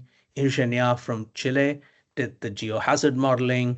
The Norwegian Geophysical Institute, NGI, did the landslide susceptibility modeling from earthquakes. And then UNEP Grid, which is a venture between the University of Geneva and UNEP, did the exposure data modeling, and they also currently host the GIRI platform. So the biennial report that I talked about accompanies the GIRI model itself, and again is a good example of collaboration that has many common elements with the Strategic Pathway 7, which is we have cross-sector and interdisciplinary cooperation, we have private sector, academia, and public sector cooperation, and we have international cooperation in the preparation of this report. In addition to talking about the results and explaining the results from the model itself, we also have chapters in this report around the resilience index and the methodology. And then we have separate chapters on upscaling nature-based infrastructure solutions, financing for disaster and climate resilience, and then a section on the progress being made in resilience across the world for infrastructure. So you can see that there are, again, a combination of individual experts as well as organizations who are helping us with peer review, with editing, with the content for and leads for content to the various chapters that I referred to. And then finally, there's sort of an endorsement from global leaders for this report. So with that, I will conclude my presentation. Thank you again, UNGGIM, for the opportunity to present. Thank you so much, Mr. Levikar. We really appreciate your early morning presentation.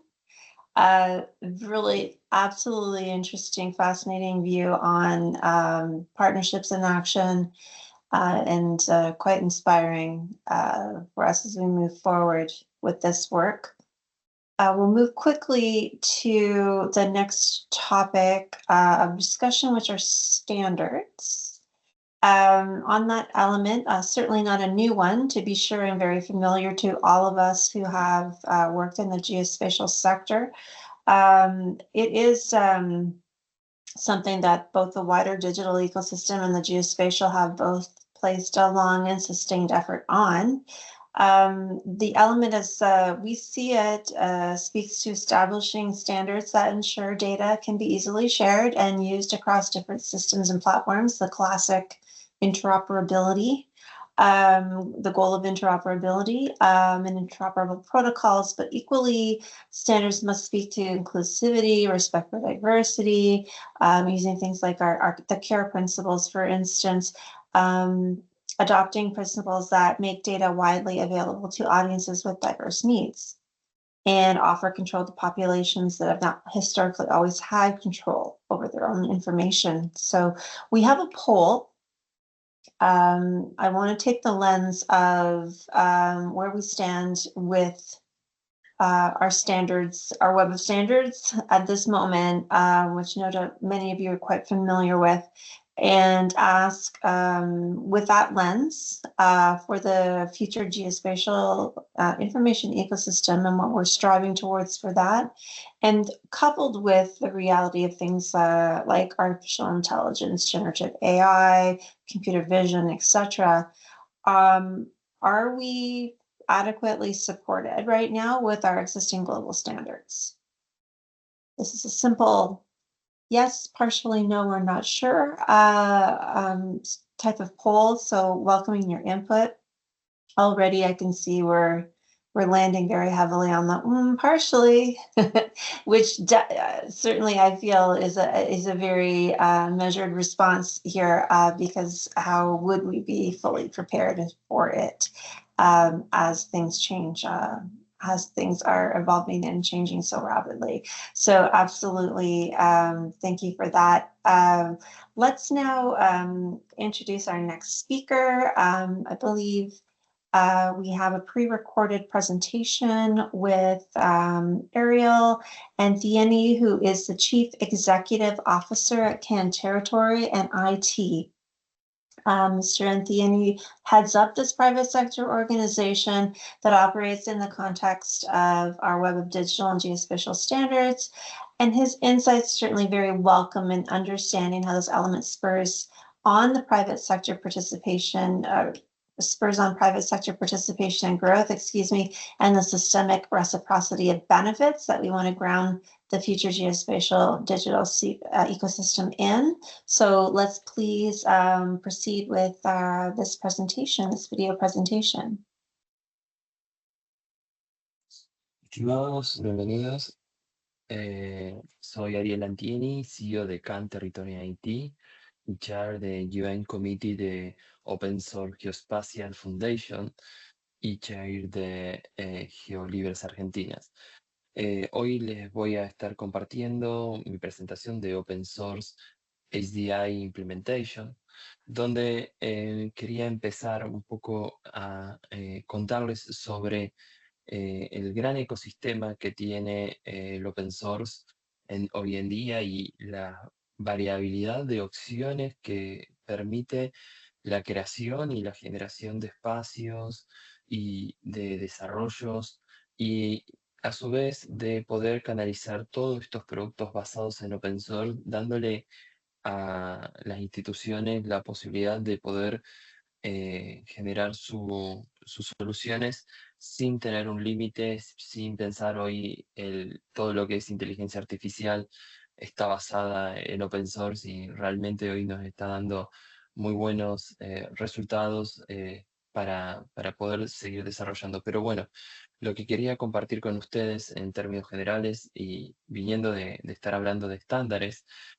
hoy la Fundación GEO trabaja fuertemente con Open Geospatial Consortium, donde ustedes pueden ser parte de este proceso también y pensar en estándares para poder tener información de calidad en las infraestructuras de datos espaciales y así poder construir. Se pueden sumar.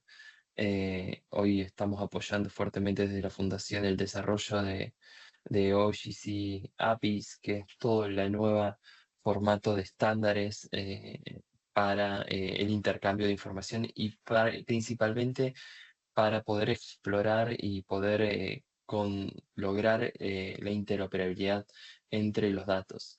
Algo tan importante como el código abierto ya nace con estándares abiertos y nos permite así fácilmente poder interoperar datos, ya sea de forma tradicional, integrando o siendo la base para la producción de inteligencia artificial, pero llevándonos adelante en 10 pasos más hacia el futuro. Un poco lo que quería compartir también es la estándar o lo que hoy se propone para una infraestructura de datos espaciales en productos de open source, ¿no? En soluciones y proyectos de open source, donde uno piensa en un GeoNode como solución, un GeoServer conectada a QGIS y teniendo la posibilidad de dentro del mismo GeoNode tener la posibilidad de tener información en una base de datos estandarizada con servicios estándares y permitiendo así poder compartir esta información con toda la comunidad e interoperar entre los diferentes países o las diferentes instituciones. ¿Y a qué nos lleva a tomar esta decisión, ¿no? Hoy en día, si tenemos que pensar un poco de acá a 5 años, invertir en una solución que necesite 0 licencias desde un principio, que se invierta el 100% en la instalación, que se invierta el 100% en el soporte, nos da la posibilidad de poder construir no solo para uno mismo, sino para la comunidad, diferentes tipos de soluciones basadas en open source y da la posibilidad de poder customizar y desarrollar estos proyectos de una forma sustentable. Entonces, en comparación con las soluciones propietarias. Entonces, lo que nos permite es lograr una mejor planificación de los proyectos y poder llevar así adelante sustentablemente a lo largo del tiempo.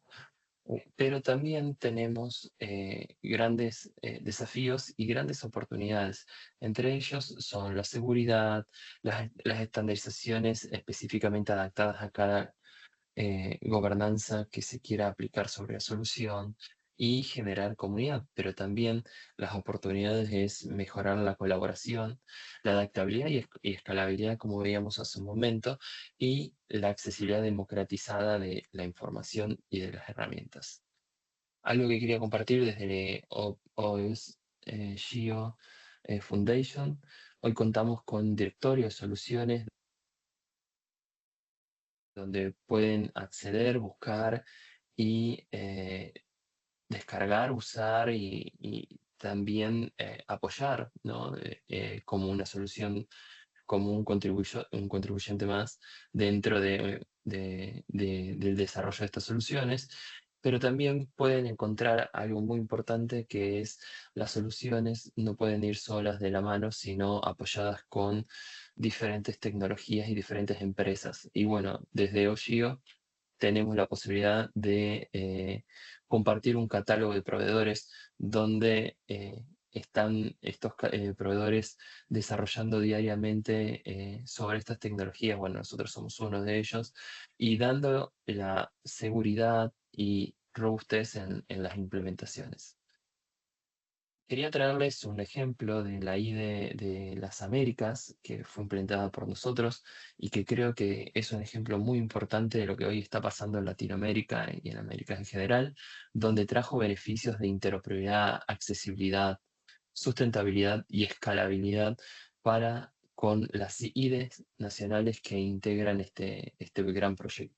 Por suerte, hoy podemos decir que el 90% de las IDEs son nodos generados en soluciones basadas en open source y que llevan adelante la publicación de información y lo más importante, que es la interoperabilidad de los datos.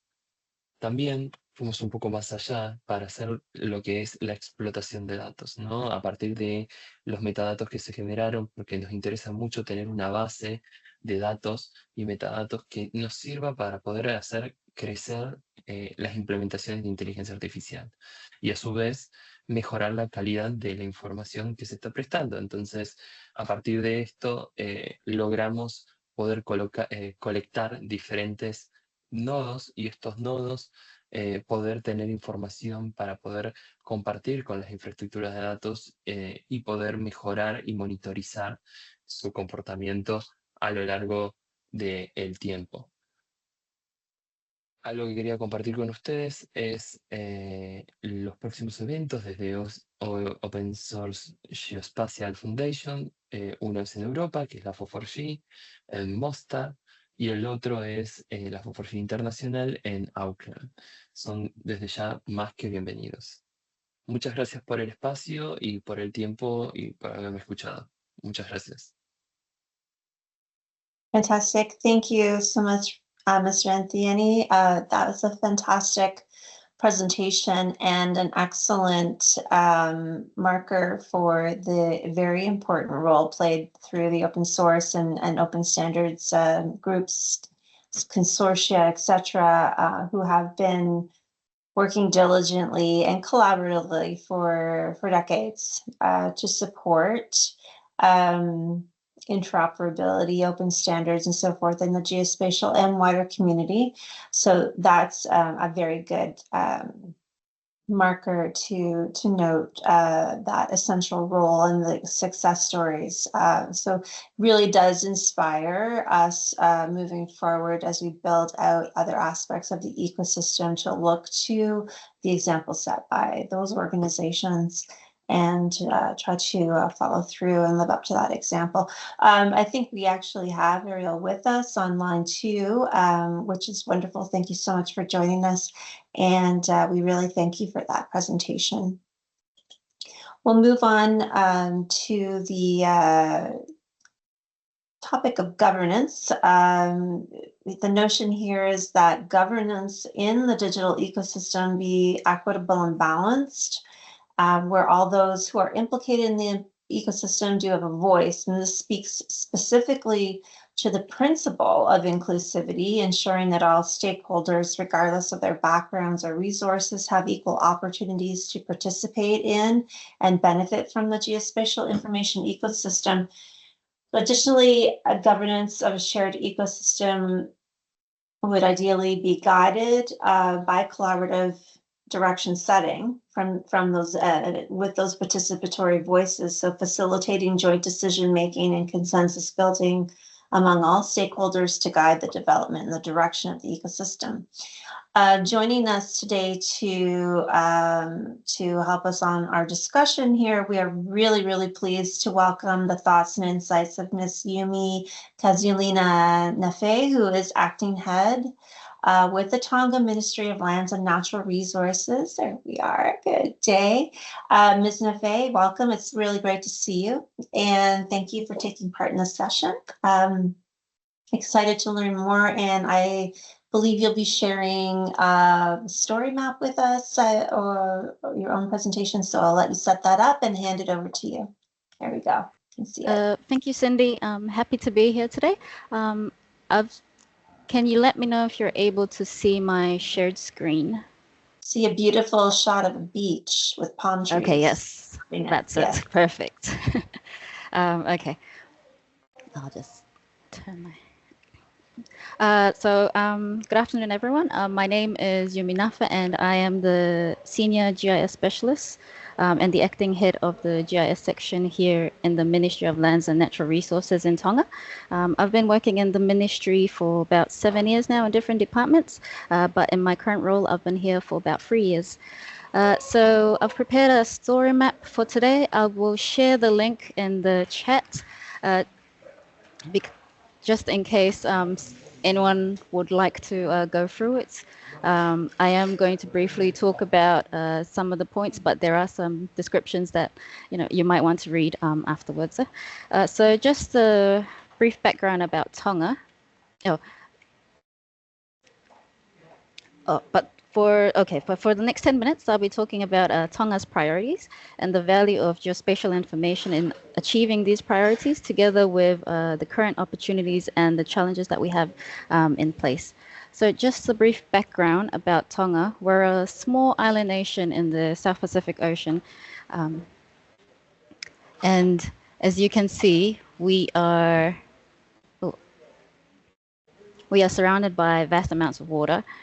We have about 170 islands, in which only 36 are inhabited. And as a small island developing state, we do face unique challenges. We're highly vulnerable to natural disasters, to climate change impacts, and environmental degradation. So in order to address some of these issues, we've been leveraging geospatial data and technologies. And the use of geospatial has transformed the way we conduct monitoring. It has helped mitigate certain risks, and it has helped with disaster preparedness and development planning as well. This is just a little view of our beautiful capital, Nuku'alofa. So with that being said, what are the priorities here in Tonga? So according to a Tonga Development Strategic Framework, or a TSDF, which is our policy document that sets out the government priorities from 2015 to 2025, we have 3 thematic areas and 9 government priority areas. So for the first theme, we have national resilience, and with 3 priority areas, it focuses on building resilience against natural disasters. Another one is reducing poverty and improving the quality of social protection. And the third priority area would be to effectively address the issue of illicit drugs through national and international coordination. Our second theme is priority theme would be the quality of services and affordability, with another 3 priority areas which focuses on improving education. This includes tackling dropouts, having safer schools, and increasing employable training opportunities. We have another priority area which is improving our healthcare system with more of a focus on COVID-19 and non-communicable diseases. And our third priority area in this theme would be to build a quality and easy access to government services and public enterprises. And our final theme priority is a progressive economic growth. And the priority areas under this theme focuses on creating trade opportunities from regional and international trade agreements. In Tonga, we focus more on the areas of fisheries, agriculture, and tourism. Our next priority area would be improving quality and access to public infrastructure, where we focus on improving transport in all areas of land, sea, and air. And our final priority area is strengthening partnerships, and this is partnerships with regional and international institutions, development partners, NGOs, partner countries, and so forth, in order to have a sound economic investment and to sustain progressive socio-economic growth. So these are our 3 thematic areas and our 9 government priority areas. With that being said, how do we use geospatial information here in Tonga, or how are we using geospatial information to address our priorities? The next few slides will be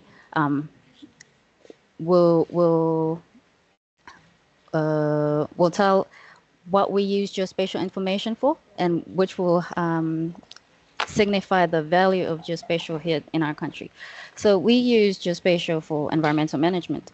Over the years, we've been using drones to monitor environmental changes, and this includes quarry monitoring, coastal monitoring, and even biodiversity monitoring. So here's an example. You can see the progress of quarry development over a certain area between 2012 and 2024.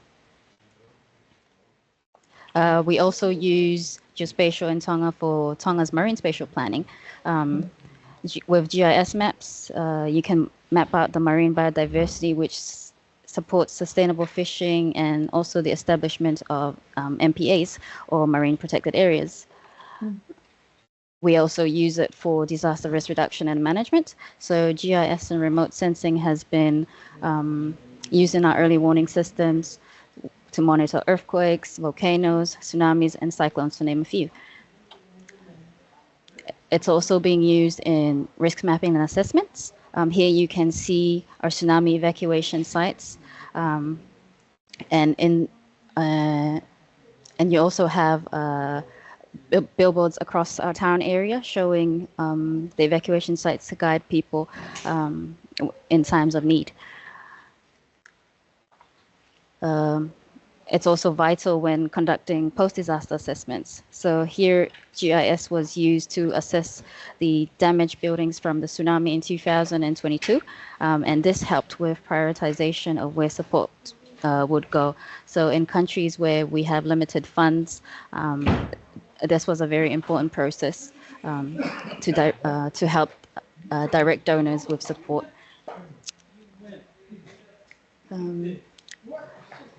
We also need geospatial for climate change adaptation. And because in Tonga there are areas where we still have limited capacity. So in such cases, we utilize the regional support that is being supported. In this example here, this is a satellite-derived product. This is the coastline changes over the years. And this is provided under the Digital Earth Pacific program supported by SPC, which is our regional organization. We also use it to support natural resources management. Geospatial information is used to ensure the sustainability of Tonga's natural resources. With GIS, we use it to support groundwater monitoring, coastal monitoring, and even offshore resource monitoring. So here you can see different levels of conductivity and pH, which may be used to determine the safety of water for consumption and use. In the areas of land management as well, geospatial is supporting land management and administration here in Tonga with the use of dashboards to provide quick information. This allows leaders to make quick decisions regarding our land. And here's a sample of the ministry's dashboard that provides the status of the tax and town allotments.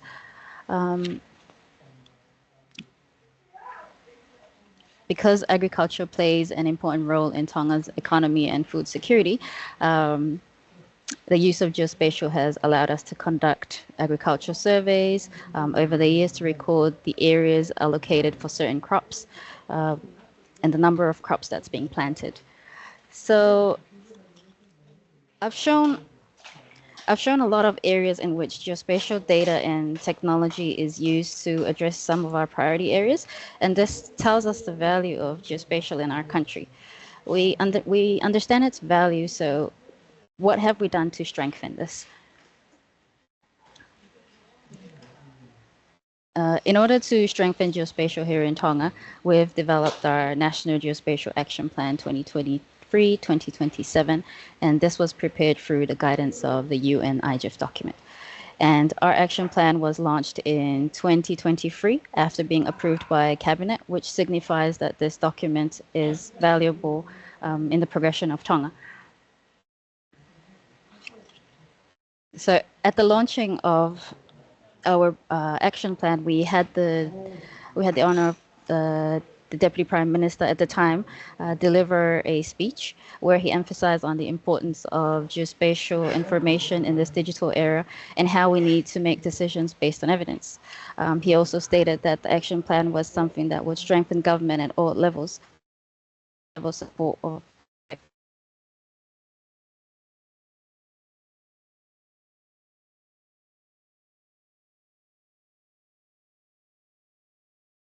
GGIM website. In the document, you can see a list of actions, and those actions vary from developing data standard guidelines, establishing GIS user groups, developing education and awareness programs to promote geospatial information and its values. It includes ensuring that there is representation in the UN GGIM working groups. So there's quite a lot of actions, and I've only mentioned a few, but in the document, it lists about 50 actions that we think we need to do in order to strengthen geospatial information management in Tonga. Regardless of having the action plan in place, implementation has not been easy. We have been facing several challenges. To name a few, we have limited infrastructure and resources here in Tonga. And when I say infrastructure resources, I'm referring to reliable internet, modern computing systems, and even access to geospatial tools. There's also this gap in capacity and skills. There's not enough local experts in geospatial technologies and GIS here, so we do struggle to work independently. Without a trained workforce, we tend to rely on consultants, which can be costly and it's not sustainable. Which then brings me to another constraint, another big challenge, which is financial constraints. We may struggle to allocate budget for geospatial projects.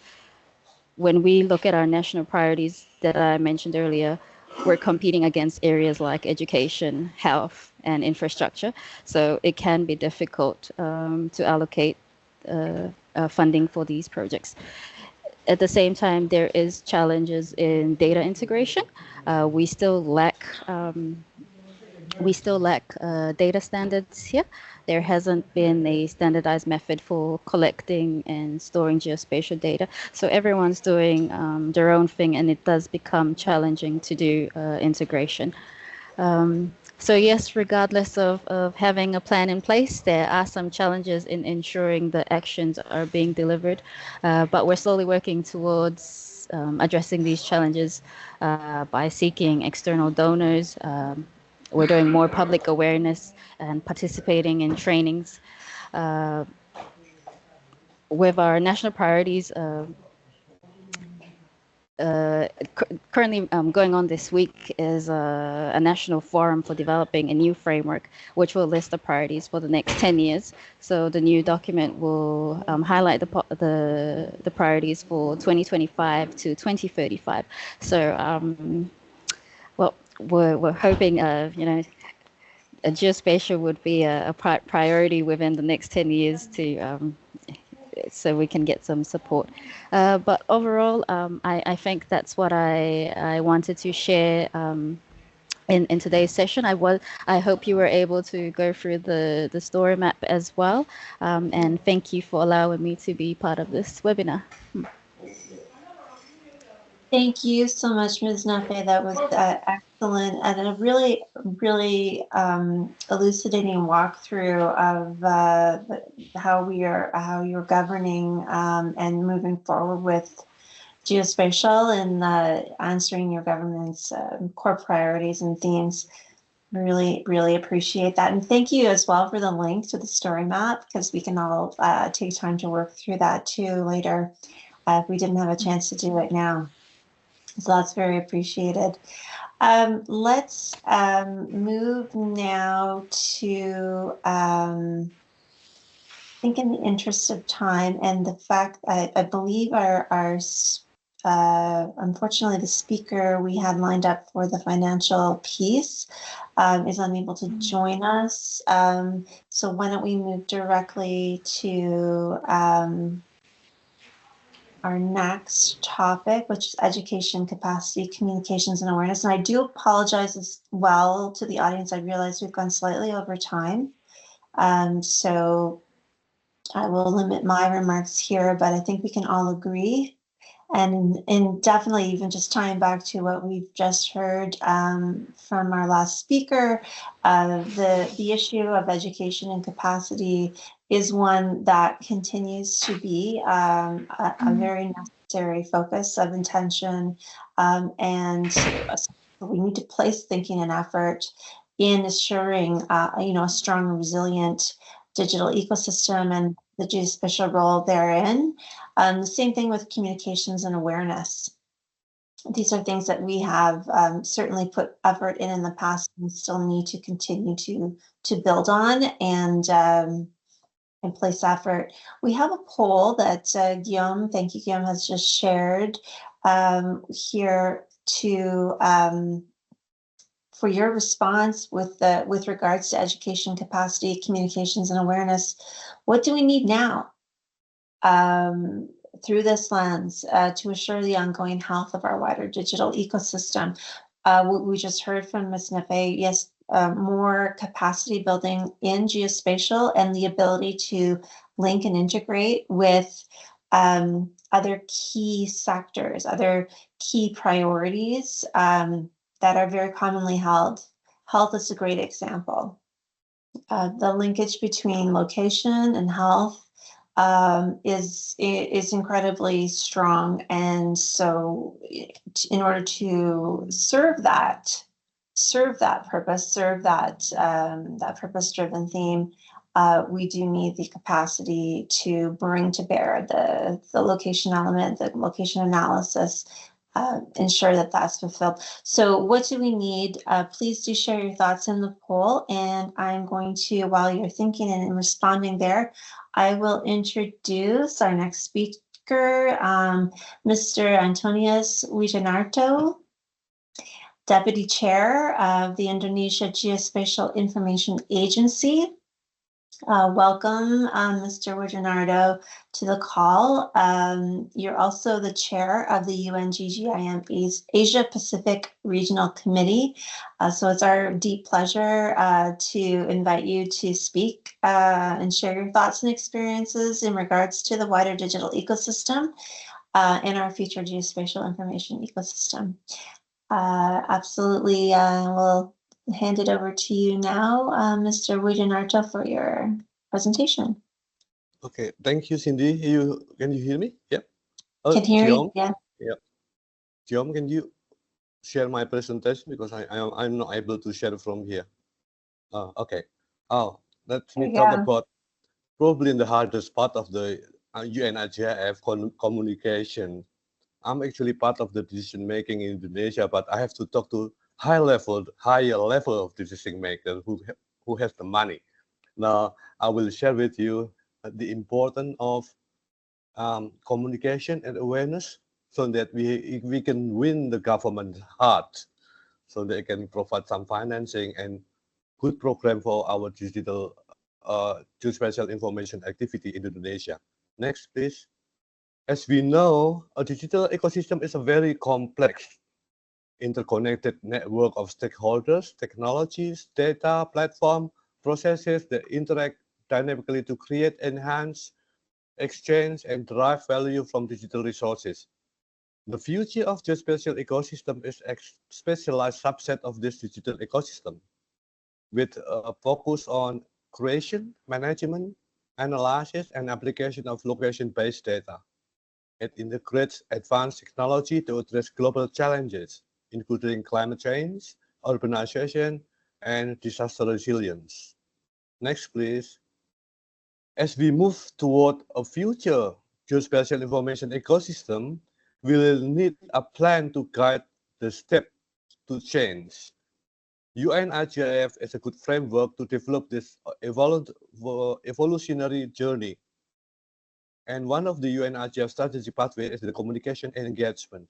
They are important to raise awareness and advocacy in geospatial information management and application by persuading the decision makers, community, and business of their relevance, contribution, and benefits. Gaining political and fiscal recognition of the need for integrated geospatial information is a challenge by many countries, faced by many countries that deal with local to global levels. These strategic pathways aim to help addressing this shortcoming. Next, please. There are several actions recommended as a mean to increase awareness and active engagement for strengthening geospatial information management. It is an iterative process and a very dynamic and often frustrating process that requires an adaptive approach to the dynamic society, national priorities, and regional to global issues. And this is just happening in Indonesia with our new government structure and national priorities. Leadership in this in an organization plays a very important role to establish a communication strategy and to bring everyone within the organization to be engaged and to talk to relevant stakeholders to gain support to obtain political and fiscal recognition. And we often need to go back to the beginning where nothing has been changed or achieved. Next, please. As we move beyond spatial next, please. As we move beyond spatial data infrastructure to a new geospatial information ecosystem, communication engagement will see a shift in focus as follows. And I agree to what Kevin said previously, delivering the legal and political issues. In Indonesia, we are developing a number of regulations and policies to make sure that geospatial information activities and the transformation to geospatial ecosystem will benefit everyone, reducing any negative impacts that may occur, and at the same time can contribute to regional and global societies. Next, please. It is expected that by changing the way we communicate and raise awareness, the goals of geospatial ecosystem can be achieved. The premise of the paradigm shift from data to knowledge is at the core of the transition to the future geospatial ecosystem. By increasing the value of geospatial information into geospatial knowledge integrated with digital economy, socio-population, and geospatial analysis, the fulfillment of location-based knowledge needs to be accelerated. Well, in Indonesia, next please, there are at least three main components of geospatial ecosystem. The availability of authoritative geospatial information, which is very much needed to ensure that no overlapping of the activities, everybody focusing on something. And then we have to strengthen our national geospatial infrastructure, which has been developed in Indonesia since 2001. And we have to encourage also geospatial business and industry. Next, please. Several countries have studied the impact of the geospatial industry, for example, in Australia and America, while we in Indonesia have also tried, it is very hard to calculate the economic impact that can be generated by the geospatial industry, which is around 80 billion US dollars. We also believe that there are four basic elements that must be fulfilled: technology, human resources, GNSS, and Earth Observatory to produce basic and thematic maps. We also have to keep in mind that geospatial information and this future geospatial ecosystem will also play important roles in disaster management, in protecting and minimizing the impact of disaster in our society, societal, economic, and environmental aspect. And next, and to conclude my presentation today, we in Indonesia are still working very hard to develop the geospatial ecosystem by expanding the utilization of NSCI, where we have at least 34 ministries and more than 500 local government connected to our geoportal. And then we have to increase the involvement of the private sector and academia, and holding various workshops, seminar, coordination meetings to bring together geospatial producers and users. The most important thing is to continue the implementation of UN IGIF to strengthen the development of geospatial ecosystem. Thank you, and back to you, Cindy. Thank you very much, Mr. Wijanarto. Very appreciated and well taken, especially your opening points on winning the hearts of our executive. That's something that I'm seeing crop up in the results of our poll here: executive support, convincing our leaders, communicating value, sharing knowledge sharing around the critical role of geo, a new paradigm perhaps. So I think we're like-minded across the respondents here and our participants in that we need to continue to effectively communicate and especially get the message to those who have the wherewithal, the decision-making power, and have them understand the really intrinsic value of geo and what it brings to a larger digital ecosystem and a digital economy as well. So thank you so much for that. Moving on to the last element for discussion is innovation. So let's unpack that very quickly because I know we're going well over time and I do apologize again. You'll note the thinking here by the writing team really reflects the desire to deepen and broaden the integration of the geospatial information ecosystem with that broader scope. That wider digital ecosystem. So emerging technologies integration, embracing and incorporating new technologies into the geospatial information ecosystem, as well as reciprocating back by sharing innovative technologies, advances, methodologies back into that wider system.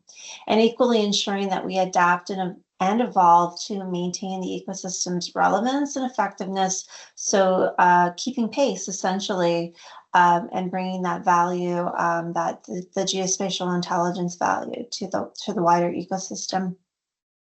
I believe we were to have, oh, sorry, I'm off my order here. I would like just to take a moment for those of us remaining on the call. Which of the two elements that we've discussed here today, now that we've run through all 9 of them, which two speak to you the most, which resonate as the most essential to a future geospatial information ecosystem? And you'll see all 9 of the elements if you scroll down. Which two do you feel are the most key? I'll give you a second to respond on that poll. And then our second, I'll just give you a couple more minutes or a few more seconds to respond there. But we have a second question related to the elements, which, not which resonate, but what might be missing. What maybe are we not considering? What would you highly recommend we maybe focus on or add? Please do offer that feedback. And while you're responding to these polls, I'll invite a few closing words from Guillaume Lissot, who has been he's speaking on behalf of Stefan Schweinfest, who is the director of the UN Statistics Division, and of course from the Secretariat at UNGGIM. So Guillaume, if you want to say a few words, and then we'll close it out with a bit of information on the upcoming survey. Thank you, Cindy. Thank you, everyone. I will just make a short remark on behalf of Stefan Schweinfest, the director of the UN Statistics Division, who's responsible for the UN GGM Secretariat as well as the Statistical Commission. I wish to thank and congratulate the co-conveners for their leadership in holding this successful webinar. Thank you also to all the participants for their engagement and for making this event a success with over 400 people registered across the 2 sessions.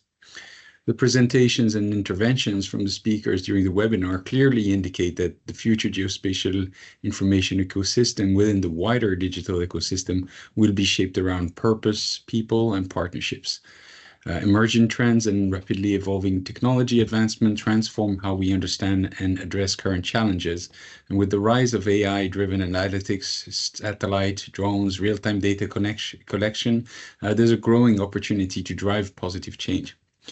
Geospatial must be therefore purpose-driven and aligning with the global goals for better world, developing real case examples of how critical geospatial is to guide and create a more sustainable, efficient, and resilient future.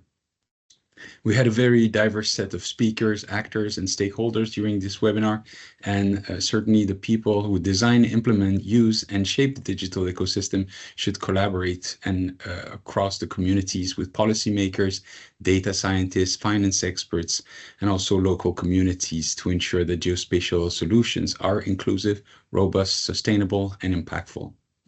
Co-designing global data governance will be critical to maintaining authority, privacy, and trust in geospatial information, ensuring its responsible use for societal benefits is done. I would to note also the Statistical Commission just completed its last session, 56th session, and will be engaging with the Commission on Science and Technology for Development on Data Governance.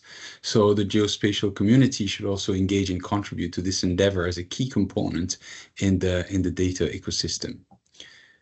During our webinar on the future geospatial digital ecosystem, many speakers highlighted the critical role of partnerships in shaping the geospatial ecosystem. So collaboration across governments, private enterprises, academic institutions is essential to developing public digital and geospatial infrastructure and that promote accessibility, interoperability, and innovation.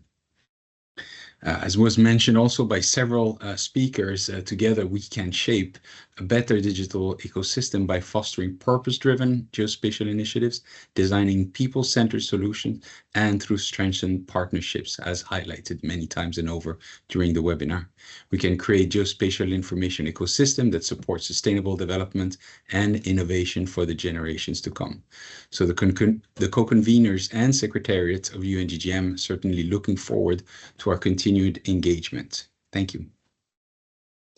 Thank you so much, Guillaume, and thank you for being the driving force behind the functioning of these sessions. We thank you very much for your role there. Let's move. I think we have one more slide. Bear with us, but I just wanted to detail you, give you a few details on our next steps. Sorry. The writing team for the Future Geospatial Information Ecosystem will next release a global survey. So we want to delve deeper into this topic with you. We hope these global webinars have served to illustrate our thinking on the subject to date, and also through the absolutely invaluable contributions, interventions from our esteemed expert speakers, both today and yesterday. We hope we've whetted your appetite to go a little deeper with us, and we hope to see you respond enthusiastically to the survey, which should be released in a couple of weeks. With the inputs from these webinars and the results from our survey, we will be, as a team, undertaking a mapping of that wider digital ecosystem and noting the roles and points of intersection with the geospatial information ecosystem. The writing team will then ultimately deliver a report with recommendations on the future geospatial information ecosystem to the UNGGIM Committee of Experts during its 15th session in August 2025. So your continued participation, collaboration is vital in shaping the integrated and sustainable geospatial future that I know we all want to strive towards. I encourage you strongly to participate in the survey. We will be alerting the community when it is available. With that, let me once again thank all of our expert speakers from this session, Ms. Leslie Arnold, my co-conveners, and the UNGGIM Secretariat. Thank you so much, Guillaume, and all members of our writing team for making these sessions a real success and an opportunity to grow our digital future in the best direction possible. So please have a wonderful rest of your morning, afternoon, evening, and we do look forward to continuing the conversation with you all via our upcoming survey. Thank you so much.